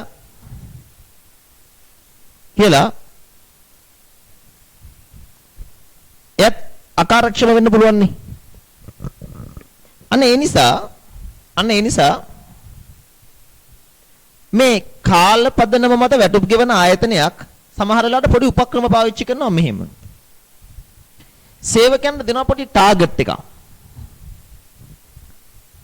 දවසට භාණ්ඩ ඒකක 5ක් හැදුවොත් අඩුම ගානේ 5ට වැඩිපුර හැදුවොත් 5ක් හෝ 5ට වඩා හැදුවොත් එයාලට අපි පැයකට ගෙවන්නේ 200යි නෙමෙයි 300යි. හැබැයි පැයකට දවසකට භාණ්ඩ එකක 5කට වඩා අඩුවෙන් හැදුවොත් එයාලගේ පැයකට ගෙවන්නේ 200යි. ඔහොම ටාගට් එකක් දෙනවා. දවසකට භාණ්ඩ එකක 5 කියන සීමාවට ආවොත් පැයකට 300 ගාන ගෙවනවා. හැබැයි දවසට හදපු භාණ්ඩ එකක ගාන 5කට වඩා අඩු නම් එයාට පැයකට ගෙවන්නේ 200යි. දැන් හිතන්නකෝ සචී කාර්යක්ෂම වැඩ කරලා භාණ්ඩ එකක 6ක් හදනවා. ඒ කියන්නේ එයා ටාගට් එකට ආවනේ. එයාගේ පැයකට 200ක් නෙවෙයි 300ක් ගෙවනවා. එයා පඩි ගන්නවා දැන් 2400ක් දවසට. බානු කියන කම්මැලියා හිමින් වැඩ කරලා දවසට හදන්නේ භාණ්ඩ එකක 3යි. එයාට ගෙවන්නේ පැයකට 200 ගානේ. පැහැදිලි? ඔහොම පඩි ගෙවන ක්‍රමයක් තියෙන්න පුළුවන් ආයතනයකට. ඒ කියන්නේ මේ කාලපදනම මත වැටුප් ගෙවනකොට කාලපදනම යටතේ වචන දෙකක් එනවා. එකක් තමයි සමකාල අනුපාතය. අනික තමයි අධි දින අනුපාතය. මේ වචන වලට එන එකක් නෑ විභාගෙදී. මම මේව දැක්කේ නෑ ඔයාලගේ ගුරුවත් පොතකවත් සිලබස් එකකවත් දාලා තිනවා. මේක පරණයි මේ වචන දෙක. නමුත් මම කියන්නේ මේක ඒල වලින් එහාට මේ වචන ආයිපාරක් තියෙන්න පුළුවන්. සමකාල අනුපාතය ෆ්ලැට් රේට් එකක්. අධිදින අනුපාතය හයි ඩේ රේට් එකක්. ඒතර සමකාල අනුපාතය කියන්නේ හැමෝටම පැයකට සමාන වැටුපක් ගෙවනවා. අධිදින අනුපාතය කියන්නේ කාර්යක්ෂම අකාර්යක්ෂම සේවකයෝ වෙන් කරගෙන ඒ කියන්නේ ටාගට් එකක් දීලා ටාගට් එකට මෙහා පැත්තේ ඉන්න කට්ටියට අඩු රේට් එකකත් ටාගට් එක ඉක්මවා යන සේවකයන්ට වැඩි පැයකට ගාස්තුවකුත් යටතේ වැටුප් ගෙවනවා නම් ඒක අධිදින අනුපාතය. බලන්න ඔයාලගේ ටියුට් එකේ මම ඔකට නෝට් එකක් විතර දැම්මා.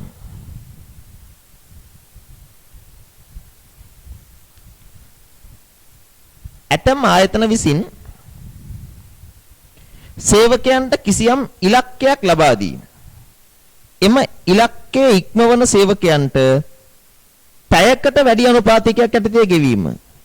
මෙතන කියවන හැබැයි පැයකට වැඩි අනුපාතිකයක් යටතේ ගෙවීම සිදු කරනවා. එම ක්‍රමය අධිදින අනුපාත ක්‍රමයේ ලෙස හඳුන්වන අතර එසේ නොමැතිව සියලුම සේවකයන්ට සමාන ගෙවීමක් කරනවා නම් එය සමකාල අනුපාත ක්‍රමයයි. ඔන්න ක්‍රම දෙක. සමකාල අනුපාතය සහ අධිදින අනුපාත ක්‍රමය. ප්‍රශ්න 3. නිෂ්පාදන ආයතනයක පැයක සාමාන්‍ය වැටුප රුපියල් 200ක් වන අතර මාසයකට ඒකක 100ක් ඉක්මවා නිපදවන සේවකයන්ට පැයකට රුපියල් 300 බැගින් දෙනු ලබයි. දිනකට පැය 8 බැගින් දින 5කින් යුත් සති 4ක මාසයක් තුල බලන්න දිනකට පැය 8යිලු වැඩ කරන්නේ සතියේ දවස් 5යිලු. එහෙනම් දවසකට 8 ගානේ දවස් 5ක් වැඩ කරනවා කියන්නේ පැය 40යිනේ නේ. සතියකට වැඩ කරනවා පැය 40ක් නේ. දවසකට පැය 8යි ඒ වගේ දවස් 5යි 8 වරක් 5 40යි. ඒ වගේ සති 4යි. ඒ කියන්නේ 40 වරක් 4. ඒ කියන්නේ 160යි. මතක තියාගන්න සාමාන්‍ය සම්මතය තමයි සේවකයෙක් වැඩ කරන කාලය මාසෙකට පැය 160යි. ඒක හැදෙන්නේ දවසකට පැය 8 ගානේ සතියේ දවස් 5යි. සැටර්ඩේ සන්ඩේ නිවාඩුයි. මේ වගේ සති 4යි. සාමාන්‍යයෙන් HR වල අපි කතා කරනවා මේ ශ්‍රම පිරිවැකරණ යට කතා කරනවා සාමාන්‍යයෙන් සේවකයෙක් මාසෙකට වැඩ කරන්නේ පැය 160යි. ඔය කියන උදාහරණේ සේවකයෝ දෙන්නම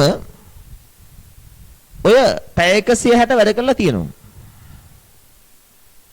හැබැයි යාලට දෙනවා ටාගට් එකක්. ඒකක 100 ඉක්මවුවොත් එහෙම ඒකක 100 ඉක්මවන අයට පැයකට ගෙවනවා 300ක්. නැත්තම් පැයකට 200යි. මට හදලා දෙන්න අමල් සහ දර්ශනගේ වැටුප එහෙනම් කීයද කියලා. මට හදලා දෙන්න අමල් සහ දර්ශනගේ වැටුප කීයද කියලා එහෙනම්.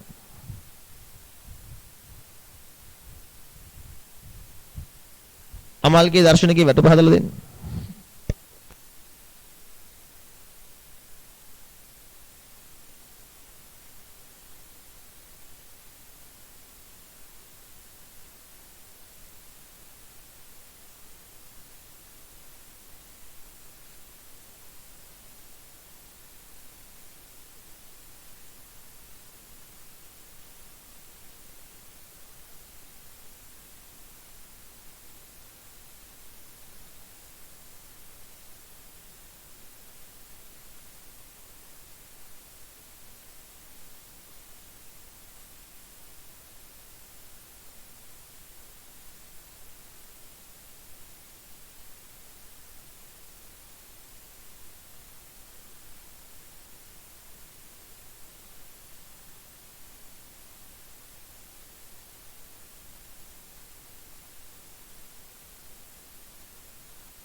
බලන්න. මෙහෙමනේ වෙන්නේ එතකොට. මෙතන අමල් ඒකක 80යි හදලා තියෙන්නේ. 100 ටාගට් එකට ගිහිල්ලා නැහනේ. එතකොට අමල්ට අපිට ගෙවන්න පුළුවන් අමල් වැඩ කරපු පැය 160ට 200 ගානේ. එතකොට අමල්ගේ පඩිය කීයද 32යි නේ.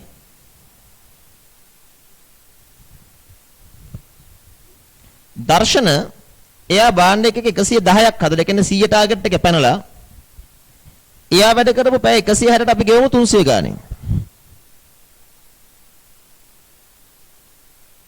එයාගේ පඩිය 48000යි.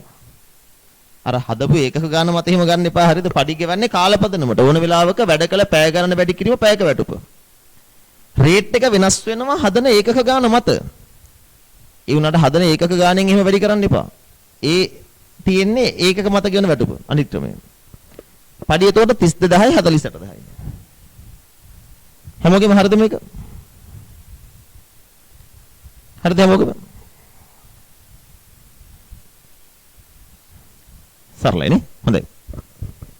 අපි ඊට පස්සේ කතා කරන්න යනවා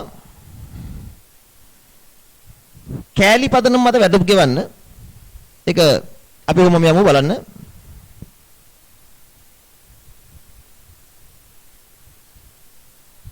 නිමවුම් පදනම මත වැටුප් ගෙවීම. සේවකයන් විසින් නිපදවන ලද ඒකක ගණන මත පදනම්ව වැටුප් ගණනය කිරීම නිමවුම් පදනම මත වැටුප් ගෙවීමේ ක්‍රමයේදී සිදුවේ. කෑලි වැටුප සමානයි නිපද වූ ඒකක ගණන වැඩි කරන්න ඒකකයකට අනුපාතයෙන්. කෑලි වැටුප සමානයි නිපද වූ ඒකක ගණන වැඩි කිරීම ඒකකයකට අනුපාතයෙන්. නිෂ්පාදන ආයතනයක සේවකයන්ට එක් ඒකකයක් සඳහා රුපියල් 100ක් ගෙවනවා. මාසයක් තුල සේවකයන් දෙන්නෙක් නිපද වූ ඒකක ගණනක්. ඔසඳ ඒකක 400යි සිරිමල් ඒකක 250යි. එක් එක් සේවකයාගේ කෑලි වැටුප සොයන්න. හොයන්න බලන්න. බොළඳ කතාවක්. එක් එක් සේවකයාගේ කෑලි වැටුප හොයන්න කියන. හොයන්න බලන්න.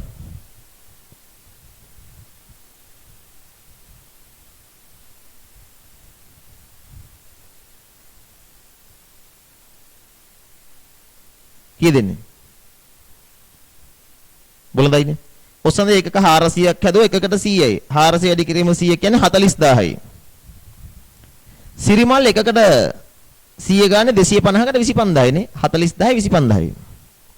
40000යි 25000යි. බලන්න.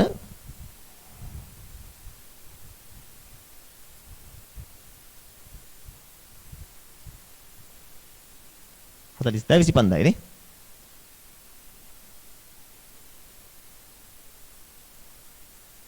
දැන් වලට මතකද මම කිව්වා කාල පදනම මත ඕනනම් මෙහෙම කරන්න පුළුවන් නේ.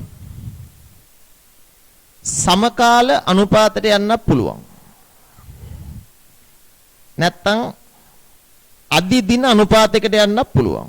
ඒ කියන්නේ ටාගට් එකක් දීලා ඒ ටාගට් එකට යන අයට වැඩි ගෙවීමක් කරනවා. ඔය වගේම ක්‍රම දෙකක් කෑලි පදනමෙත් දකින්න පුළුවන්. එකක් තමයි අපි කතා කරන්නේ ඍජු කෑලි වැටුප. අනික තමයි වෙනස් වෙන කෑලි වැටුප. කෑලි වැටුපේ ප්‍රභේද දෙකයි. කෑලි වර්ග දෙකයි. ඍජු කෑලි සහ වෙනස් වන කෑලි. මට කෙනෙක්ගේ පෞද්ගලික අත්දැකීම් ඇසුරින් මේක දැනගන්න ඕනේ නෑ. ඍජු කෑලි කියන්නේ මොකද්ද? හදන ඒකක ගාන කොච්චර වුණත් ඒකකයකට හැමදාමත් එකම ගාන. සේවකයෝ කොච්චර භාණ්ඩ හැදුවත් අපි හිතමු එක භාණ්ඩයක් හදද්දි රුපියල් 100ක් දෙනවා කියලා. භාණ්ඩ කොච්චර හැදුවත් එකකට 100ම තමයි. ඔන්න ඍජු කෑලි. වෙනස් වෙන කෑලි කියන්නේ අපි හිතමු භාණ්ඩ එකක 20 පැන්නෙවුවොත් එක ඒකකයකට වැඩි ගෙවීමක් කරනවා. දැන් ඉස්සෙල්ලා කලේ ටාගට් එක පැන්නුවාම පැයකට වැඩිපුර ගෙවන එකනේ අදි දින අනුපාතය කියන්නේ. මෙතන කරන්නේ ටාගට් එක දීලා ටාගට් එක පැන්නහම එක ඒකකයකට වැඩි රේට් එකක් ගෙවනවා. අපි කියනවා භාණ්ඩ එකක 50ක් හදනකම් එකකට ගෙවන්නේ 100යි. හැබැයි 50කට වඩා වැඩිපුර හැදුවොත් අපි එකකට 100 නෙවෙයි 150 ගානේ ගෙවනවා. අනේක තමයි කියන්නේ වෙනස් වෙන කෑලි වැටු. නමුත් මේව ඇත්තටම මම හිතන්නේ මේ එකක්වත් විභාගෙදී මේ නම් වෙයි කියලා. එක ගානේ කියයි මෙහෙම වැටුප හොයන්න කියලා විශේෂ කතන්දරයක්. කිව්වොත් එහෙම කරා ඔළුවේ තියෙනවනේ මම විශ්වාස කරනවා කාල පදනම සහ කෑලි පදනම කියන දෙකේ වෙනස විතරයි. එතනින් එහාට ඍජු කෑලි වෙනස් වෙන කෑලි ගැනවත් සමකාල සහ අධි දින අනුපාත ගැනවත් විභාගෙදී අහන්නේ නැහැ. දැනුමට දැම්මේ. නමුත් ඔයාලට පුළුවන්කම තියෙනවා මම දැකලා තියෙනවා විභාගවල අහනවා කාල පදනම මත වැටුප් ගෙවීමේ වාසි. කාල පදනම මත වැටුප් ගෙවීමේ වාසි මොනවද කියලා. ඒත් එක කෑලි පදනම මත වැටුප් ගෙවීමේ වාසි. අතට ඉතින් මේකේ වාසි මේකේ අවාසි වෙනවා. මේකේ වාසි මේකේ අවාසි වෙනවා. හිතලා කියා ගන්න පුළුවන් දැන් හුවොත් 4ක්. හුවොත් 4යි අහන්නේ. නිකන් දාන්න බලන්න ටයිප් කළා. කාල පදනම මත වැටුප් ගෙවීමේ වාසි මොනවද? විනාඩියක් දෙනවා හිතලා උත්තරයක් ටයිප් කරන්න. ආයතනයක් කාල පදනම මත තමයි වැටුප් ගෙවන්නේ. ඒ වගේ එකක තියෙන වාසි. දැන් ඉතින් මගේ උත්තරේ බලලා දායිත් දන්නේ නැහැ නේ. මං කියන්න ඒ නිසා. කාල පදනම මත වැටුප් ගෙවනවා නම් ප්‍රධානම වාසිය තමයි මුළු ආයතනයට පොදුවේ පාවිච්චි කරන්න පුළුවන්. මුළු ඒ කියන්නේ ආයතනයේ හැම සේවකයෙක්ම කාලයක් යම්කිසි කාලයක් වැඩ කරනවනේ. මුළු ආයතනයටම පොදුවේ පාවිච්චි කරන්න පුළුවන්. ඒක එක වාසියක්. අනිත් එක හදන ඒකක ගණනට වඩා ගුණත්වය වැදගත් නම් ඒ වෙලාවේ අපිට කොහොමදත් යන්න වෙන්නේ කාල පදනමට. මොකද ගුණත්වය වඩා වැදගත් වෙලාවක කෑලි පදනමට පඩි ගෙවන්න ගත්තොත් මිනිස්සු ක්වොලිටි එක හිතන්නේ නැහැනේ දඩබඩ ගාලා හදලා දාන්නනේ යන්නේ. ඒතර ක්වොලිටි බහිනවා. එතක සමහර සේවකයෝ ඉන්නවා එයාලා අනිත් අයට උදව් කළාට එයාලා නිශ්චිතවම ඍජුව භාණ්ඩ එකකයක් හදන්න උදව් වෙන්නේ නැහැ. ඒ උදාහරණයක් විතර ආයතනයක රිසෙප්ෂනිස්ට් පිළිගැනීමේ නිලධාරිණී. එයා භාණ්ඩ එකක ගාණක් හදන්නේ නැහනේ. ඒතර එයාට කෑලි පදනමට කොහොමදත් පඩි ගෙවන්න බෑනේ. යන්න වෙන්නේ කාල පදනමටමයි. ඒත් එක අපි කියනවා මේ ආදුනික නැත්තම් නුපුහුණු සේවකයන්ට අසාධාරණයක් වෙනවා කෑලි පදනම මත හදන්න කිව්වොත්. එයි එයාලගේ පුහුණුව අඩුකමට එච්චර එකක ගණක් හදා ගන්න බෑ එයාලට. ඒතර පඩියක් නැති වෙන්න පුළුවන්. ඒත් එක්ක අපි කියන මේ කාල පදනම මත වැටුප් ගෙවනවා නම් එයාලගේ මේ අධීක්ෂණ පිරිවැය අපි කියන්නේ සුපරීක්ෂණය නෙවෙයි අපි කියන්නේ මේ වැඩ හරියට කරනවද නැද්ද කියන එක සාමාන්‍යයෙන් කියන්නේ හදපු ඒකක ගානේ අපි ඒක යම් කිසි පත්‍රයක ගත්තොත් අපි මේ තත්ත්ව පරීක්ෂණ පිළිවෙල ක්වොලිටි කන්ට්‍රෝලින් අපිට අඩු කරන්න පුළුවන්. එකක් ගානේ තත්ත්ව පරීක්ෂා කරන්න ඕනේ සාමාන්‍යයෙන් හරියට හදනවා.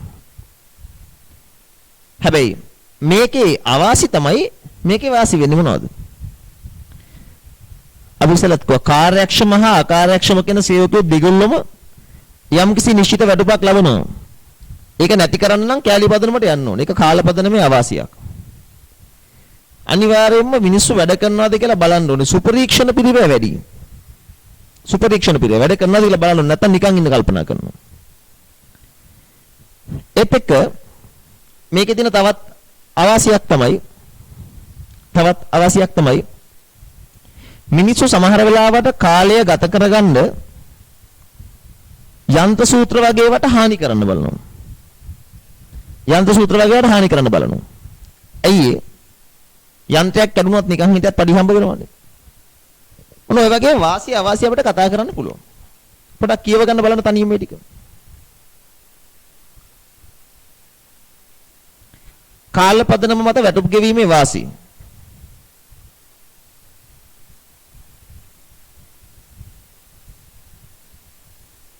වැඩ ප්‍රමාණය ඒකක වලින් මැනිය නොහැකි අවස්ථා සඳහා යෝග්‍යයි. නිමවුමේ ගුණත්වයේ වඩා වැදගත් අවස්ථා සඳහා සුදුසුයි. ආයතනයේ පුරාම පොදුවේ යොදා ගන්න පුළුවන්. වැටුප් විෂමතා අවමයි සේවක විරෝධය අඩුයි. අවසි කාර්යක්ෂම අකාර්යක්ෂම යන සියලු සේවකයන් සමාන වැටුපක් ලබනවා. උපදෙස් ලබාගෙන කටයුතු කරන වෙනුවට උපදෙස් ලබා දෙන තුරු බලා සිටීම. ඒ දැන් කාලය ගත කරන්න උපදෙස් දෙනකන් ඉන්නව බලාගෙන. සුපරීක්ෂණ පිළිවෙල වැඩි යන්ත්‍ර සූත්‍ර ආදිර හානි පැමිණීමේ හැකියාවක් තියෙනවා. ඉහත කාල පදනම මත වැටුප් ගෙවීමේ වාසි නිමවුම් පදනම මත වැටුප් ගෙවීමේ අවාසි වන අතර කාල පදනම මත වැටුප් ගෙවීමේ අවාසි නිමවුම් පදනම මත වැටුප් ගෙවීමේ වාසි ලෙස සලකන්න පුළුවන්.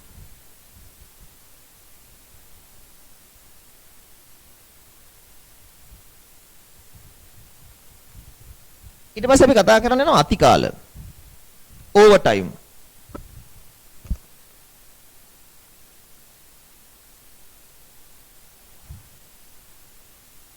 ශ්‍රම පිළිවෙල කරන ඇත්තටම හරි ලේසි. වෙන නිකන් කතා කරන්න තියෙනවා. මතක තියාගන්න අතිකාල ගෙවන්නේ කාල පදනම මත වැඩ කරන සේවකයන්ට විතරයි. කෑලි පදනම මත වැඩ කරන අයට අතිකාල කියන එක ප්‍රායෝගික නැහැ. හදන ඒකක ගන්න මතනේ පඩි ගෙවන්නේ. අතිකාලයක් කියන්නේ සේවකයෙක් වැඩිපුර වෙලාවක් වැඩ කළොත් වැඩිපුර වැඩ කරන කාලය සඳහා වැඩි පඩියක් ගෙවනවා. උදාහරණයක් විදිහට හිතන්න දවසට වැඩ කරන්න ඕනේ හරිනම් පැය 8යි. පැයක වැටුප රුපියල් 200යි. පැය 8ට වඩා වැඩිපුර වැඩ කළොත් අපි යාලට ඕවර් ටයිම් ගෙවනවා. හිතන්නකො ඕටී ගෙවනවා කියලා සාමාන්‍ය පැයක වැටුප වගේ එකමාරක්. පැයක වැටුප 200යි ඕටී පැයකට ගෙවනවා ඒ වගේ එකමාරක්. ඒ කියන්නේ රුපියල් 300ක්. සුනිල් කියන සේවකයා පැය 10ක් වැඩ කරලා තියෙනවා දවසට. ඉතින් පැය 10න් පැය 8ක් සාමාන්‍ය පැය දෙකක් ඕටී. දෙමාපියෝ ඔයාලගේ සමහර වෙලාවට 5ට ඕෆ් වෙන්න පුළුවන් වුණාට 5ට ඕෆ් වෙන්නේ නැතුව තව පැය කීපයක් වැඩිපුර වැඩ කරලා ඕටී එකක් ගන්න ඕනේ. මේ පැය 8 සඳහා පැයකට ගෙවන්නේ 200 ගානේ. මෙන්න එයාගේ මූලික වටුප 1600යි දවසකට. ඕටී පැය දෙකයි. හැබැයි ඕටී පැයකට ගෙවන්නේ 300 ගානේ. රුපියල් 600යි. ඒ අනුව එයාට ඔක්කොම හම්බ වෙනවා 2200. මෙන්න තිනවා මූලික වටුප, මෙන්න තිනවා අතිකාලය, මෙන්න තිනවා එයාගේ මුළු ඉපැයුම. පැහැදිලි න අතිකාලය කියන කතන්දරේ. අතිශය සරල කතාවක්. බලන්න. අතිකාල ගෙවීම. සේවකයන් විසින් සම්මත කාලයට වඩා වැඩිපුර කාලයක් වැඩ කරන විට එම වැඩිපුර වැඩ කරන කාලය සඳහා සාමාන්‍ය අනුපාතයට වඩා වැඩි අනුපාතයක් යටතේ ගෙවීම අතිකාල ලෙස හඳුන්වයි. හදන්න බලන්න ප්‍රශ්න අංක 5 තනියෙන්. පස්වෙනි එක තනියෙන් හදන්න බලන්න. 5ත් හදලා 6ත් හදන්න බලන්න.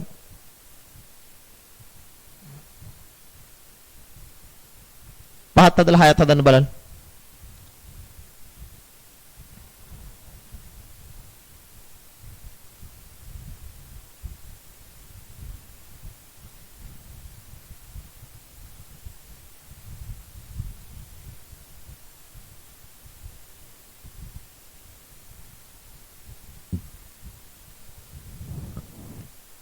පහත් හදලා 6ත් හදන්න.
බලන්න.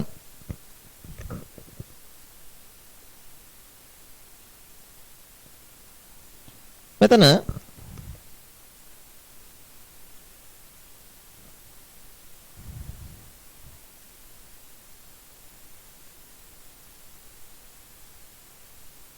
ප්‍රශ්නාංක 5 ආයතනයක මාසයකට වැඩ කරන පැය ගණන 160යි. සාමාන්‍යයෙන් පැයකට ගෙවන්නේ රුපියල් 200යි. අතිකාල පැයකට සාමාන්‍ය වැඩ කරන පැයකට වගේ එකමාරක් ගෙවනවා. හර්ෂණ කියන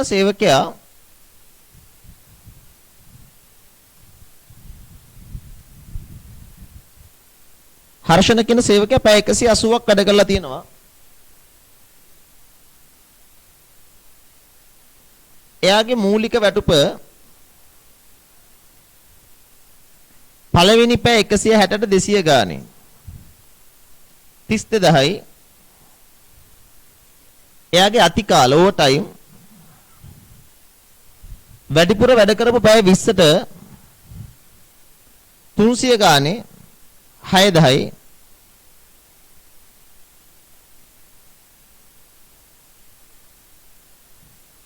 මෙන්න ඔයාගේ දල වැටුප 38000යි.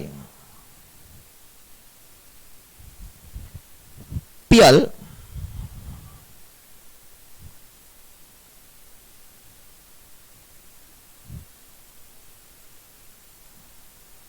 මූලික වැටුප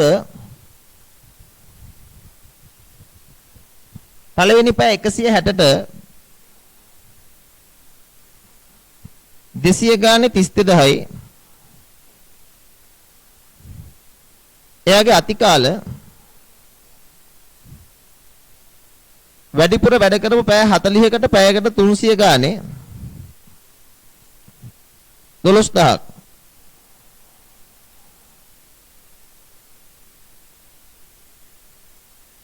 හතලිස් 44000යි නේ. මේ තියෙන දල වැටුප.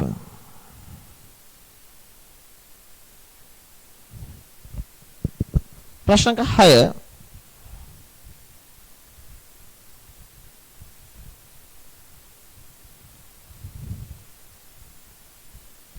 දී ඇති ප්‍රස්තාරයෙන් සතියකට පැය 45ක් වැඩ කළ සේවකයෙකු උපයන ලද වැටුප පෙන්වුම් කරයි. ඔහුගේ වැටුප වැඩ කරන ලද පැය ගණන මත තීරණය කරයි. සාමාන්‍යයෙන් සතියකට වැඩ කරන පැය ගණන 40ක් නම් මෙම සේවකයාට අතිකාල පැයකට ගෙවන මුදල කීයද? බලන්නකෝ එතන අපිට සරල මේක පේනවනේ. පළවෙනි පැය 40ට 4000ක් ගෙවනවා. ඒ කියන්නේ 40කට 4000 කියන්නේ පැයකට 100යි. 40 සිට 45 දක්වා පැය ගණන 5කින් වැඩි වෙනකොට වැඩි වෙච්ච පැය 5කට මෙතන 1000ක් ගෙවලා. පැය 5කට 1000ක් ගෙවනවා කියලා කියන්නේ පැයකට රුපියල් 200යි නේ. නැති කාලේ පැයකට ගෙවන රුපියල් 200යි.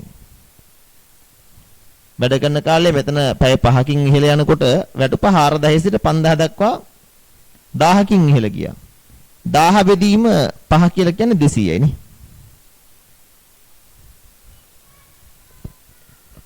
පැහැදිලිද වැඩේ? තේරුණාද? ඔන්න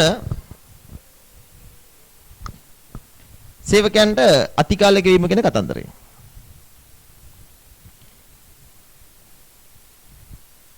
මම දැන් කතා කරන්න යනවා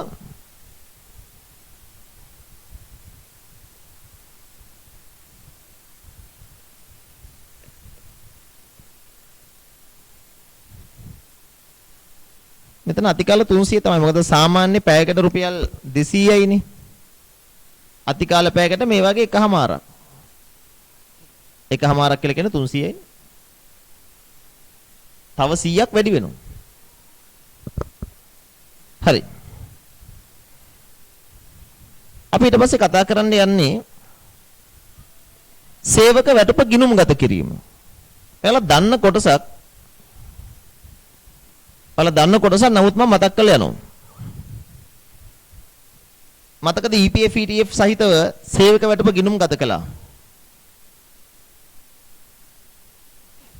ඒක අපි අවස්ථා කීපයකදීම කරලා තියෙන නිසා මතක ඇති අනිවාර්යයෙන්ම EPF ETF සහිතව සේවක වැටුප ගිණුම්ගත කරන්නේ කොහොමද?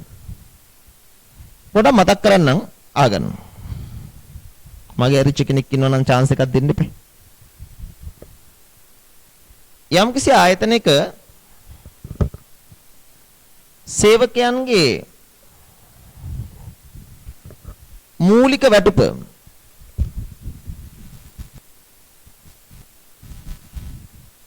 රුපියල් ලක්ෂ 3යි. මේකට අතිකාල ප්‍රසාද දීමන වෙනත් ඕනෙම දීමනාවක් එකතු කළා. අපි તો මේ සියලුම දීමනා මෙයාලට තව ලක්ෂ 2ක් තියෙනවා. මූලික වැටුපට දීමනා එකතු කළාට පස්සේ හම්බ වෙනවා දල වැටුප.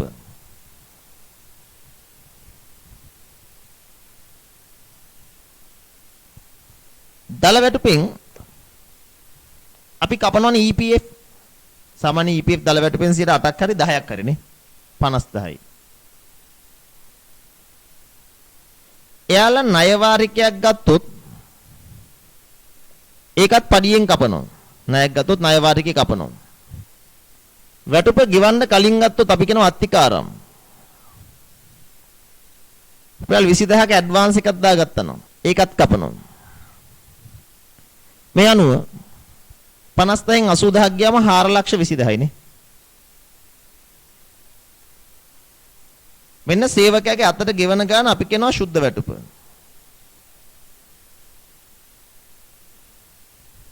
ඔන්න සේවක වැටුපට අදාළව අපිට මුණ ගැහෙන විවිධ වචන. මතක ඇති නේද ඔවා? මූලික වැටුපට විවිධ දීමන එකතු කළාට පස්සේ දල වැටුප හැදෙනවා. දල වැටුපෙන් යම් යම් අඩු කිරීම කළාට පස්සේ යට ගෙවන ගාන සුද්ධ වැටුප. කොහොමද මතකද? ඔයාලා තියනව නේද? මට කියන්නේ ලාභ අලාභ ගිණුමේ වැටුප් කියලා දාන්නේ මූලික වැටුපද දල වැටුපද සුද්ධ වැටුපද?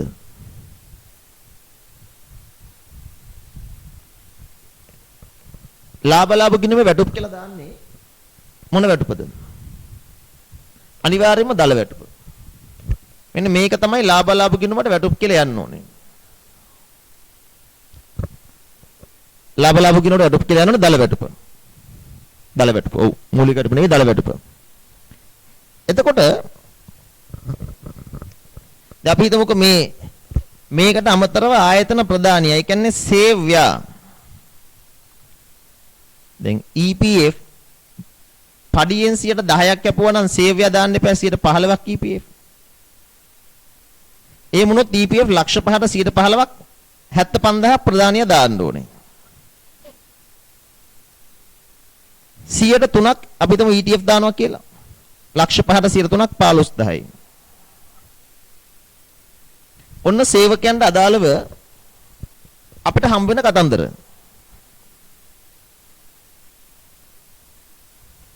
බලන්න.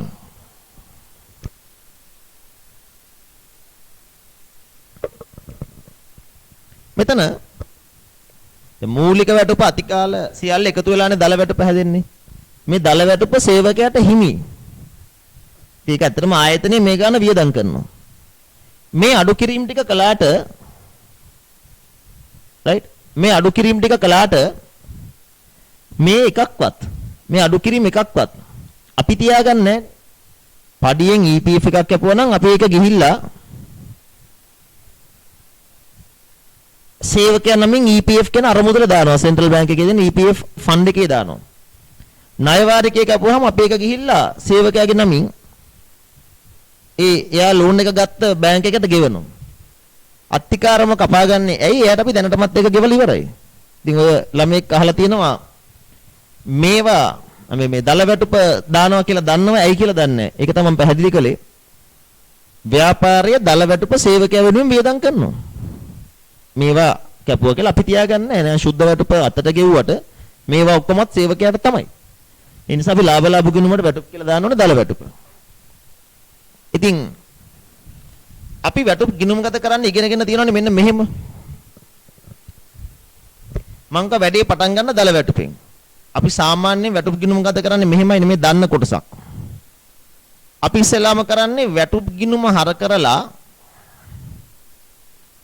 දල වැටුප ලක්ෂ 5 අඩු කිරීම ඒ ගිණුම් වලට බැර කරනවානේ. පඩියෙන් EPF කපද්දී EPF වගකීම් ගිණුමකට බැර කරනවා. EPF පඩියෙන් කපනවා 50000ක ඒක EPF වගකීම් ගිණුම බැර. ණය වාරිකයේ ණය වාරික ගිණුමට බැර. පඩියෙන් කපන අත්තිකාරම් ගිණුම බැර. මුදලින් ගෙවන ගාන මුදල් ගිණුම බැර. කොහොමද සාමාන්‍ය වැටුප ගිණුම් ගත කරන්නේ? වැටුප් ගිණුම හර අදාළ අඩු කිරීමේ ගිණුම් බැර මුදලින් ගෙවන ගාන මුදල් ගිණුමට බැර. සේව් ව්‍යාගයේ EPF එක දානකොට අපි කරන්නේ EPF වියදම් හර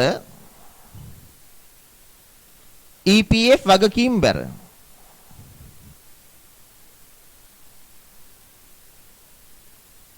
ප්‍රධානියාගේ ETF දානකොට අපි කරන්නේ ETF වියදම් හර ETF වගකීම් බැර. මේවා ලියන්න එපා දැම්ම අහගෙන ඉන්න. අවංකම කියන්නේ මේ ජර්නල් සටහන් අපි කතා කරලානේ තීරිත් කළා රිවිෂන් උත් කරලා තියෙන්නේ. මෙන්න සේවකයාගේ වැටුපෙන් කරන EPF සහ ETF අදාළ සියලු මුදල් ගිණුම් ගත කරන විදිය. ඔවා දන්නවද කියන බලන්න.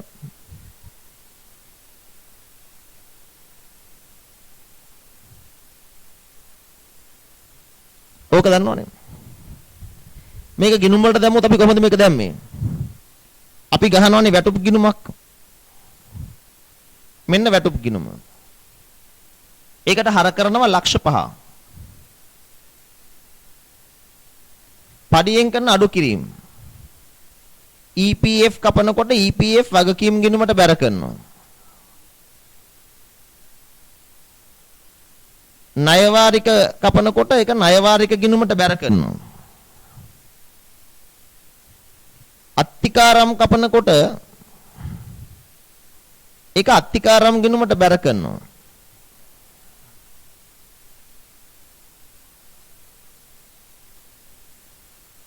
මුදලින් ගෙවනකොට ඒක මුදල් ගිණුමට බැර කරනවා. කොහොමද සාමාන්‍යයෙන් වෙන්නේ? නේ? වැටුප් පර මේ ගිණුම් බැර. ඊට පස්සේ EPF ප්‍රධානිය අතින් දානකොට මේක EPF වියදම් ගිණුමට හර කරලා ඒකත් EPF වගකීම් ගිණුමට බැර කරනෝනේ. ETF වලට එනකොට ETF වියදම් ගිණුමට හර කරලා ETF වගකීම් ගිණුමට බැර කරනවා. මේවන සාමාන්‍යයෙන් අපි EPF ETF ගිණුම් ගත කරන්නේ. මම මේ කියන්නේ අපි මෙච්චර කාල කතා කරලා තියෙන දේ අලුත් දෙයක් නෙවෙයි අපි දන්න දේ. මොකද අපි දන්න දේ සේවකයන්ට අදාළ දල වැටුප ගිණුමට හර කළා අඩු කිරීම ටික අදාළ ගිණුම් ටිකට බැර කළා ගෙවුව ගන්න මුදල් බැර කළා. එතකොට EPF ප්‍රධානියගේ දායකත්වයේ EPF වියදම් හර EPF වගකීම් ගිණුමට බැර කළා. වියදම් හර වගකීම් බැර. ETF දායකත්වයේ ETF වියදම් හර ETF වගකීම් ගිණුමට බැර කළා. ඔකනේ කරන්න.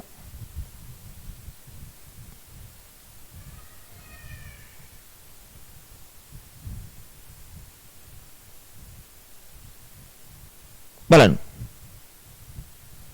මේක තමයි අපි කළේ. බලන් ඉන්න. සමහර ළමයින්ට මේ උගන්නනකන් ඉවසිල්ලක් නැහැ. මේ උගන්නන්න හදන දේ උගන්නන්න කලින් අහනවා ඒ උගන්නන්නේ නැති කියලා. ඉවසෙන ඉන්නකෝ.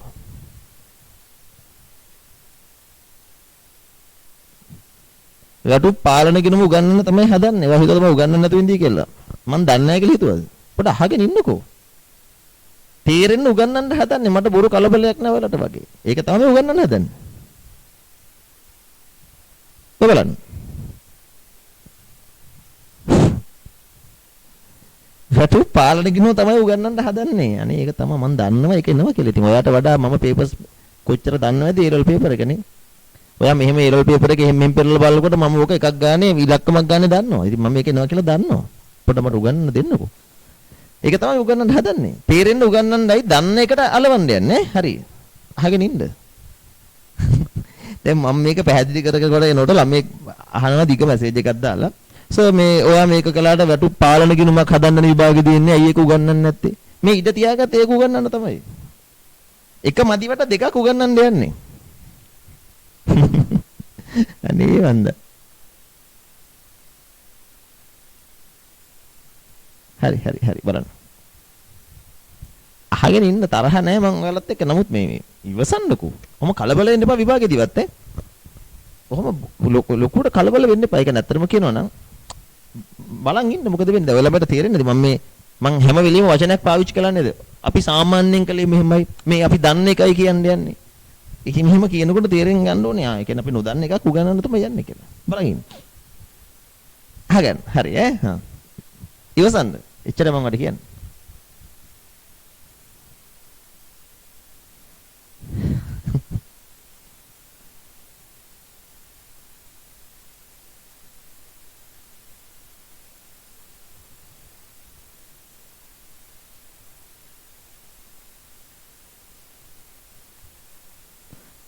හරි.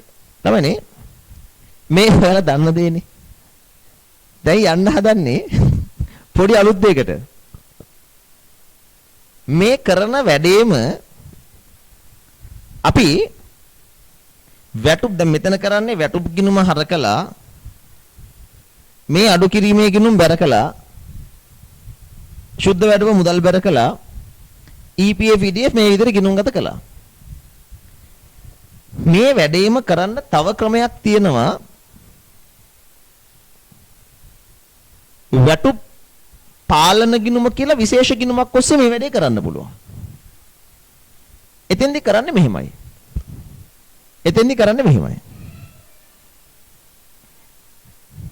සමහරවිට ඔය ළමයි ඉන්න ප්‍රශ්නේ තමයි මම මේ උගන්වනකොට පොඩ්ඩක් කුතුහලයේ තියෙන උගන්වන්නේ. චොක් ගාලා ඇරලා දාන්නේ නැහැ නේ පොල්ලෙන් ගවගෙන සමහර වෙලාවට ඔයාලා එහෙම නෙමෙයි. මෙන්න ජර්නල් සටහන් ටික පාඩම් කරගන්න. ඉතින් බැලුව පාඩම් කළා. මං පුරුද්දක් විතරේම ජර්නල් සටහන් පාඩම් කරන්න කියන්නේ නැහැ. හැදිච්ච විදිහ කී කියවමනේ යන්නේ. හරි යම්කිසි ළමෙක් කල්පනා කරන්න පුළුවන්. පිස්සුවද මේ? කෝ කියන්නේ නැද්ද? තාම කියන්නේ නැද්ද? රහ කර අන්තිම මොහොත තමයි මං අතාරින එක මගේ පොඩ්ඩක් ටීචින් වල තියෙන පොඩි පැටර්න් එකක්. හරි. ඒතර අහගෙන ඉන්නවා මොකද්ද කියන්නේ ඊට පස්සේ තේරෙනවා මම හිතනවා ඒක සාර්ථකයි.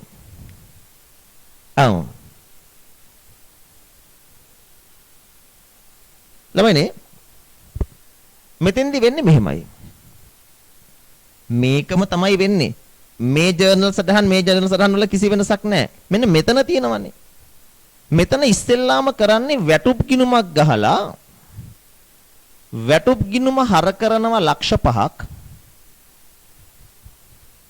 ඒක බැර කරනවා වැටුප් පාලන ගිණුම කියලා විශේෂිත ගිණුමකට. ඒ කියන්නේ මේ උදාහරණය අනුව ගත්තොත් එහෙම මුලින්ම ගහනවා වැටුප් ගිණුමක්. වැටුප් ගිණුම හර ලක්ෂ 5යි විශේෂ ගිණුමක් එනවා වැටුප් පාලන ගිණුම. ඒකට බැර කරනවා ලක්ෂ 5ක්. වැටුප් ගිණුම හර වැටුප් පාලන ගිණුම බැර. ඊට පස්සේ කරන්නේ දැන් වැටුප් පාලන ගිණුම බැර කළා. මේක ඇත්තටම తాවකාලික ගිණුමක්, සිහිවටන ගිණුමක්. මේ අඩු කිරීම සියල්ලම වැටුප් පාලන ගිණුමට හර කරලා ඉස්සෙල්ලා වගේම මෙහෙම බැර කරනවා. EPF වගකීම් ගිණුම බැර, ණය වාරික බැර, අත්තිකාරම් බැර, මුදලින් ගෙවපු ටික මුදල් බැර. අපි තුන් වැටුප් පාලන ගිණුමට හර කරනවා. ඊට පස්සේ 50000 හර කළා මෙතෙන්ට. වෙන වෙනම හර කරනවා. හර කළා පෙන්නනවා. 50000 හර කළා ඒක EPF වගකීම් ගිණුමට බැර කළා. ණය වාරික 10000 මෙතෙන්ට හර කළා ඒක ණය වාරික ගිණුමට බැර කළා. අත්තිකාරම් 20000 හර කළා ඒක අත්තිකාරම් ගිණුමට බැර කළා. මුදලින් ගෙවන 4,20,000 හර කළා ඒක මුදල් පාලන ගිණුමට බැර කළා. ඉස්සෙල්ලා වගේම ওই ගිණුම් ටික ගහ බැර කරනවා. දැන් වැටුප් පාලන ගිණුමට ලක්ෂ 5 හර වෙනවනේ. ඊට පස්සේ මේ වැටුප් පාලන ගිණුම වැහෙනවා. ඉතින් ඇත්තටම ඔයාලට තේරෙන්න ඕනේ මේක වැහිලා ගියාට පස්සේ ඉස්සෙල්ලා වැඩිම තමයි වෙලා තියෙන්නේ. ඒ වැටුප් ගිනුම හර වැටුප් පාලන ගිනුම බැර. ආයිමත් ඒ ඔක්කොම වැටුප් පාලන ගිනුම හර වෙවි මේ ගිනුම් ටිකටම බැර වෙනවා. අන්තිමට වැටුප් පාලන ගිනුම කැපෙනවා. මෙතන බලන්නකෝ වැටුප් ගිනුම හර වැටුප් පාලන ගිනුම බැර. ආයිමත් වැටුප් පාලන ගිනුම හර මේ ගිනුම් බැර. බැර උනේ ලක්ෂ 5 හර උනේ ලක්ෂ 5 මේ ගිනුම කැපෙනවා. කියන්නේ අපි මෙච්චර කල් ඉගෙනගෙන තියෙන සුද්ධ බලපෑම මෙච්චර. ඉතින් ඇත්තටම මේ ක්‍රම දෙකක් තමයි නමුත් දෙක එකයිනේ. ඉතින් මෙහෙම කළත් අන්තිමට මේකනේ ඉතුරු වෙන්නේ. නමුත් වැටුප් පාලන ගිණුමක් ඇසුරෙන් ජර්නල් සටහන් ලියන්න කියලා කිව්වොත් ඔයා මේ ක්‍රමයට යන්න ඕනේ. මෙච්චර කල් අපි එහෙම කතා කළේ නැත්තේ වැටුප් පාලන ගිණුමක් ඇසුරෙන් ජර්නල් සටහන් ලියන්න කියලා සාමාන්‍යයෙන් කියන්නේ කළමනාකරන ගිණුම් කරන්නේදී වැටුප් ලේඛනය හදනකොට. ඒ නිසා අපි සාමාන්‍යයෙන් සුද්ධ බලපෑම තමයි ඉගෙන ගත්තේ මෙච්චර කල්. ඉතින් මේ වෙනකොට ඔයා මේ ඕන එකක් ගන්න. දැන් මෙහෙම කරන්න පුළුවන්. ඉස්සෙල්ලාම වැඩේ පටන් ගන්න දල වැටුපෙන්. ඒක වැටුප් ගිණුම හර වැටුප් පාලන ගිණුම බැර. අඩු කිරීම කරනකොට වැටුප් පාලන ගිණුම හර අදාළ අඩු කිරීමේ ගිණුම බැර. මුදලින් ගෙවනකොට මුදල් ගිණුම බැර. මේව කොහොමදත් සමානයි. EPF කපද්දී EPF ප්‍රධානියගේ අතින් ගෙවද්දී EPF වියදම් හර EPF වගකීම් බැර. ප්‍රධානියගේ අතින් ETF ගෙවද්දී ETF වියදම් හර ETF වගකීම් බැර. තේරුණාද වැටුප් පාලන ගිණුමක් ඔස්සේ සේවක වැටුප ගිණුම් ගත කරන විදිය දැන්? හරිද? තේරුණා නේද?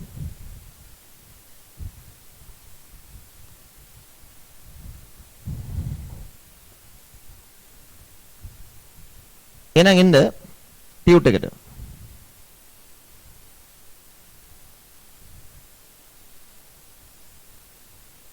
කමන්නේ එහෙම ප්‍රශ්න අහන එකට මම සතුටුයි. හරිද? ඒ කියන්නේ ඔයා බලන් ඉන්නවා මම වැඩි හරියට කරනවද කියලා. ඒ කියන්නේ පොඩි කලබලයකුත් තියෙනවනේ. කරන්න නැති වෙයිද දන්නේ. ඒවනේ. හැබැයි එහෙම විමසන එක මම අගය කරනවනේ. අහලා බලන්න. ඉතින් මගෙන් ඇහුවා කියලා මට ප්‍රශ්නයක් නැහැ. මට hina ගියා ඇත්තට නිකන් මොකද්ද මේ. යකෝ මෙච්චරම විශ්වාස නැද්ද කියලා හිතුණා නේ. බලන්න. වැටුප් ලේඛනයක් සකස් කිරීම. අපි ඒක චූට්ටක් තියලා අපි කෙලින්ම මේ ජර්නල් සටහන බලමු. වැටුප් ගිණුම් ගත කිරීමට වැටුප් පාලන ගිණුමක් හදන්න පුළුවන්. දල වැටුපෙන් පටන් ගත්තොත් වැටුප් ගිණුම හර වැටුප් පාලන ගිණුම බැර. වැටුපෙන් අඩු කිරීම කරනකොට EPF ණයවාරික වගේ ඒවා වැටුප් පාලන ගිණුම හර අදාළ ගිණුම් බැරනේ. සුද්ධ වැටුප ගෙවද්දී වැටුප් පාලන ගිණුම හර මුදල් නැත්නම් උපචිත නම් උපචිත වැටුප් බැර. සේව් ව්‍යාගේ දායකත්වය EPF සඳහා EPF වියදම් හර EPF වගකීම් බැර. ETF සඳහා ETF වියදම් හර ETF වගකීම් බැර. මම පොඩක් කොහොමම වැටුප් ලේඛනය කියන තැනට එන්නම්. වැටුප් ලේඛනයක් සකස් කිරීම. කොහොමද වැටුප් ලේඛනයක් හදන්නේ?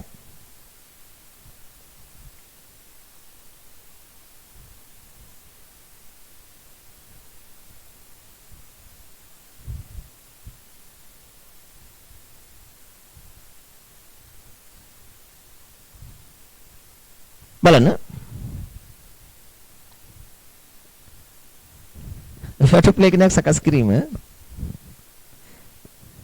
ළමෙක් දාලා තිනවා chat එකට බොරු කියනවා බැනලා දැන් කියනවලු අගය කරනවා කියලා. බැන්නද මම? හරි.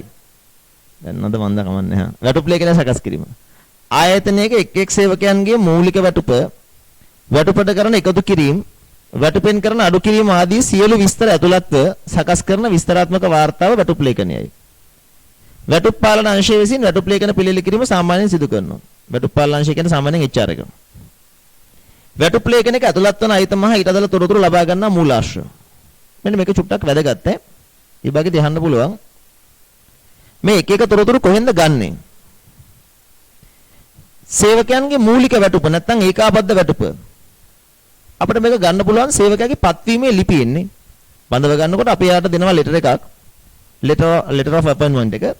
appointment letter එකේ තියෙනවනේ පඩි කීයද කියලා. ඒත් එක කාලෙන් කාලට එයාගේ පඩි වැඩි වුණා නම් වැටුප් වර්ධක සහතික. කාල වැඩපත්‍ර කැලි වැඩපත්‍ර. ඒවෙන් තමයි මූලික වැටුප ගන්න වෙන්නේ.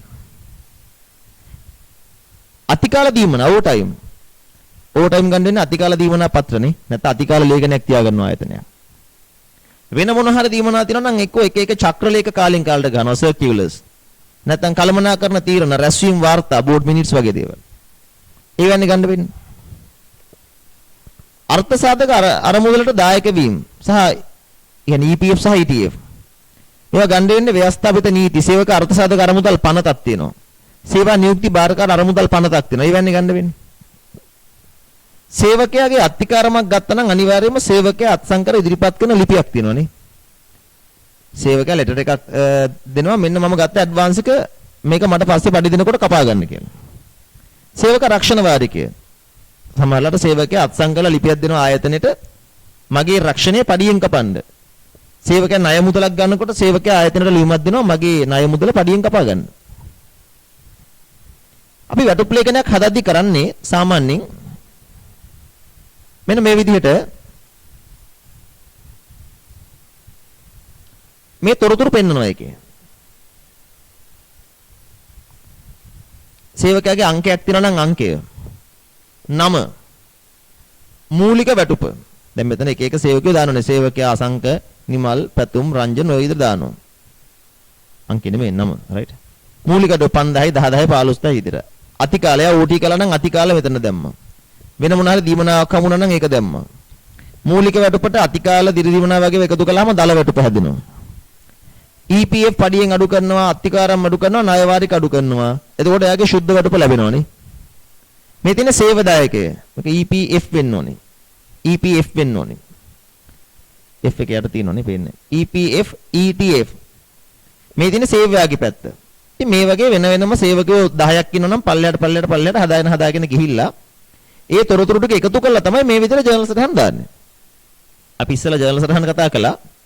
නමුත් ජර්නල් සටහන් ටික දාන්නේ ඉස්සෙල්ලා ගාන හදලා තොරතුරු ටික එකතු කළාට පස්සේ. හරිද?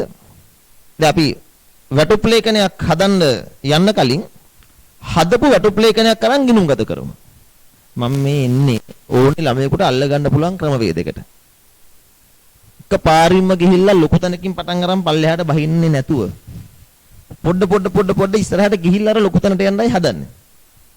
ඒක තමයි මම හිතනවා වඩා සාර්ථක ක්‍රමය. ඒතර ඕනේ ළමයෙකුට තේරෙනවා. හරිද? එහෙනම් බලන්න මේ ගාන.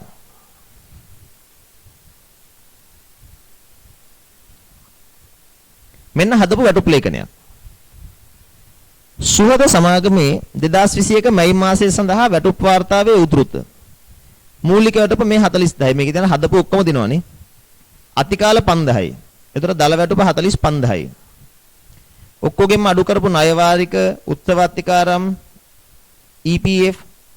ඒතර ශුද්ධ වැටුප ගෙවනවා 36000ක්. සේව්‍යා ප්‍රදානියා EPF එක 6000යි, ETF එක 1200යි.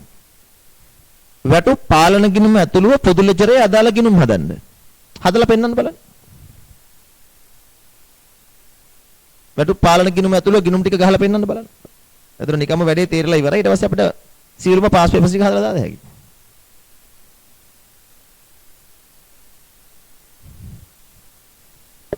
අතනම කරනවා ශ්‍රම පිරිවැය පාඩම උගන්වලා ඉවරයි අද. දවසින් ඉවරයි. ඒක අර ද්‍රව්‍ය පිරිවැය අපි දවස් 3ක් ගියන්නේ 3-4ක් ගියා. ශ්‍රමයේ එච්චරය දෙන්නේ අපි ලබන ඊළඟ පන්තියේදී ශ්‍රම පිරිවැය ගණන් ටික හැදුවා. වැඩ ඉවර කළා. ඊළඟ දවසේ පොදු කාර්යයට ගියා. මේ මාසය තුල පොදු කාර්යයක් කරන්න පුළුවන්.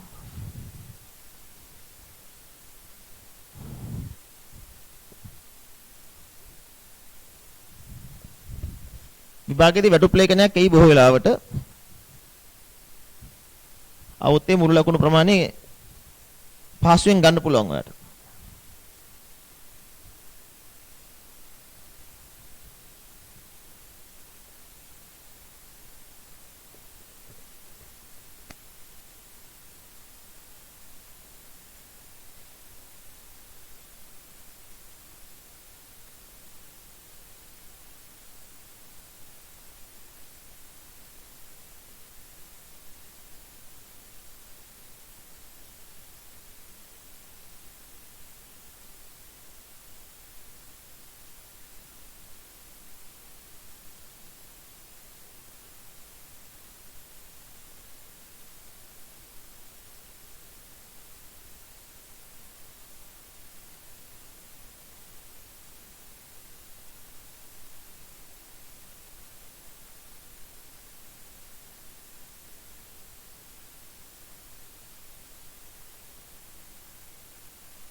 වෙලා ඇතිනේ බලමු.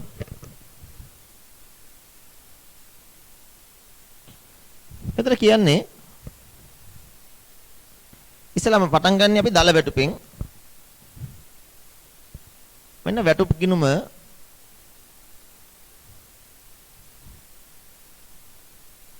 මෙන්න තියෙනවා වැටුප් පාලන ගිනුම.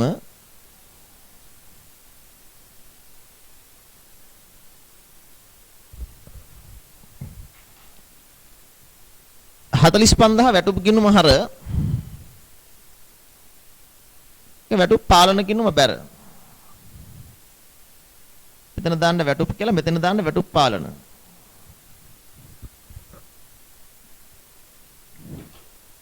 පස්සේ වැටුපෙන් අඩු කරනවා ණය වාරික 4000ක්. ඒ 4000 වැටුප් පාලන ගිණුම හරකලා ණය වාරික ගිණුම බැර කළා.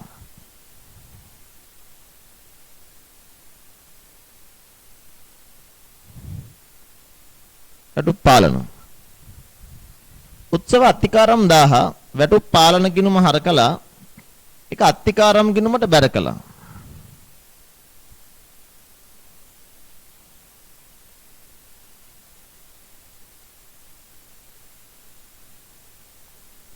ඊළඟ EPF 4000 පඩියෙන් කපනකොට වැටුප් පාලන ගිණුම හරකලා ඒක බැර වෙන්න ඕනේ EPF වගකීම ගිණුමකට.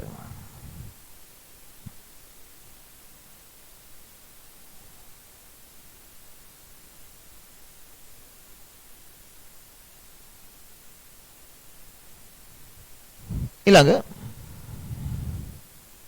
ශුද්ධ වැටුප 36000 වැටුප් පාලන ගිණුම හරකලා ඒක මුදල් පාලන ගිණුමට බැර වෙනවා.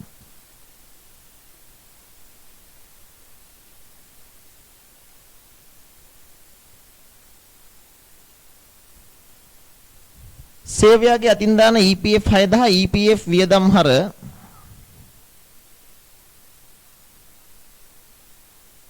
ඒක බැර කරන්න EPF වගකීම් ගිණුමක් අපි ගාව තියෙනවා.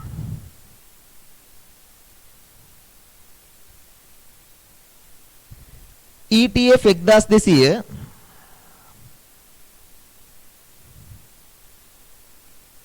ETF වියදම් හර ETF වගකීම් බැර.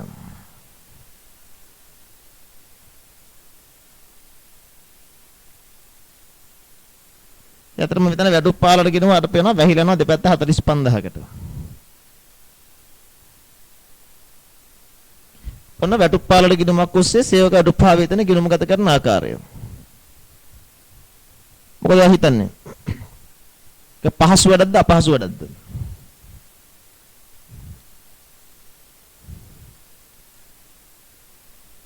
මේකට අදාළ ගණන් ටික හදනකොට ඇත්තටම මම හිතනවා ඔයාලට මේක ගැටලුවක් නැතුව නිදාසි කරගන්න පුළුවන්.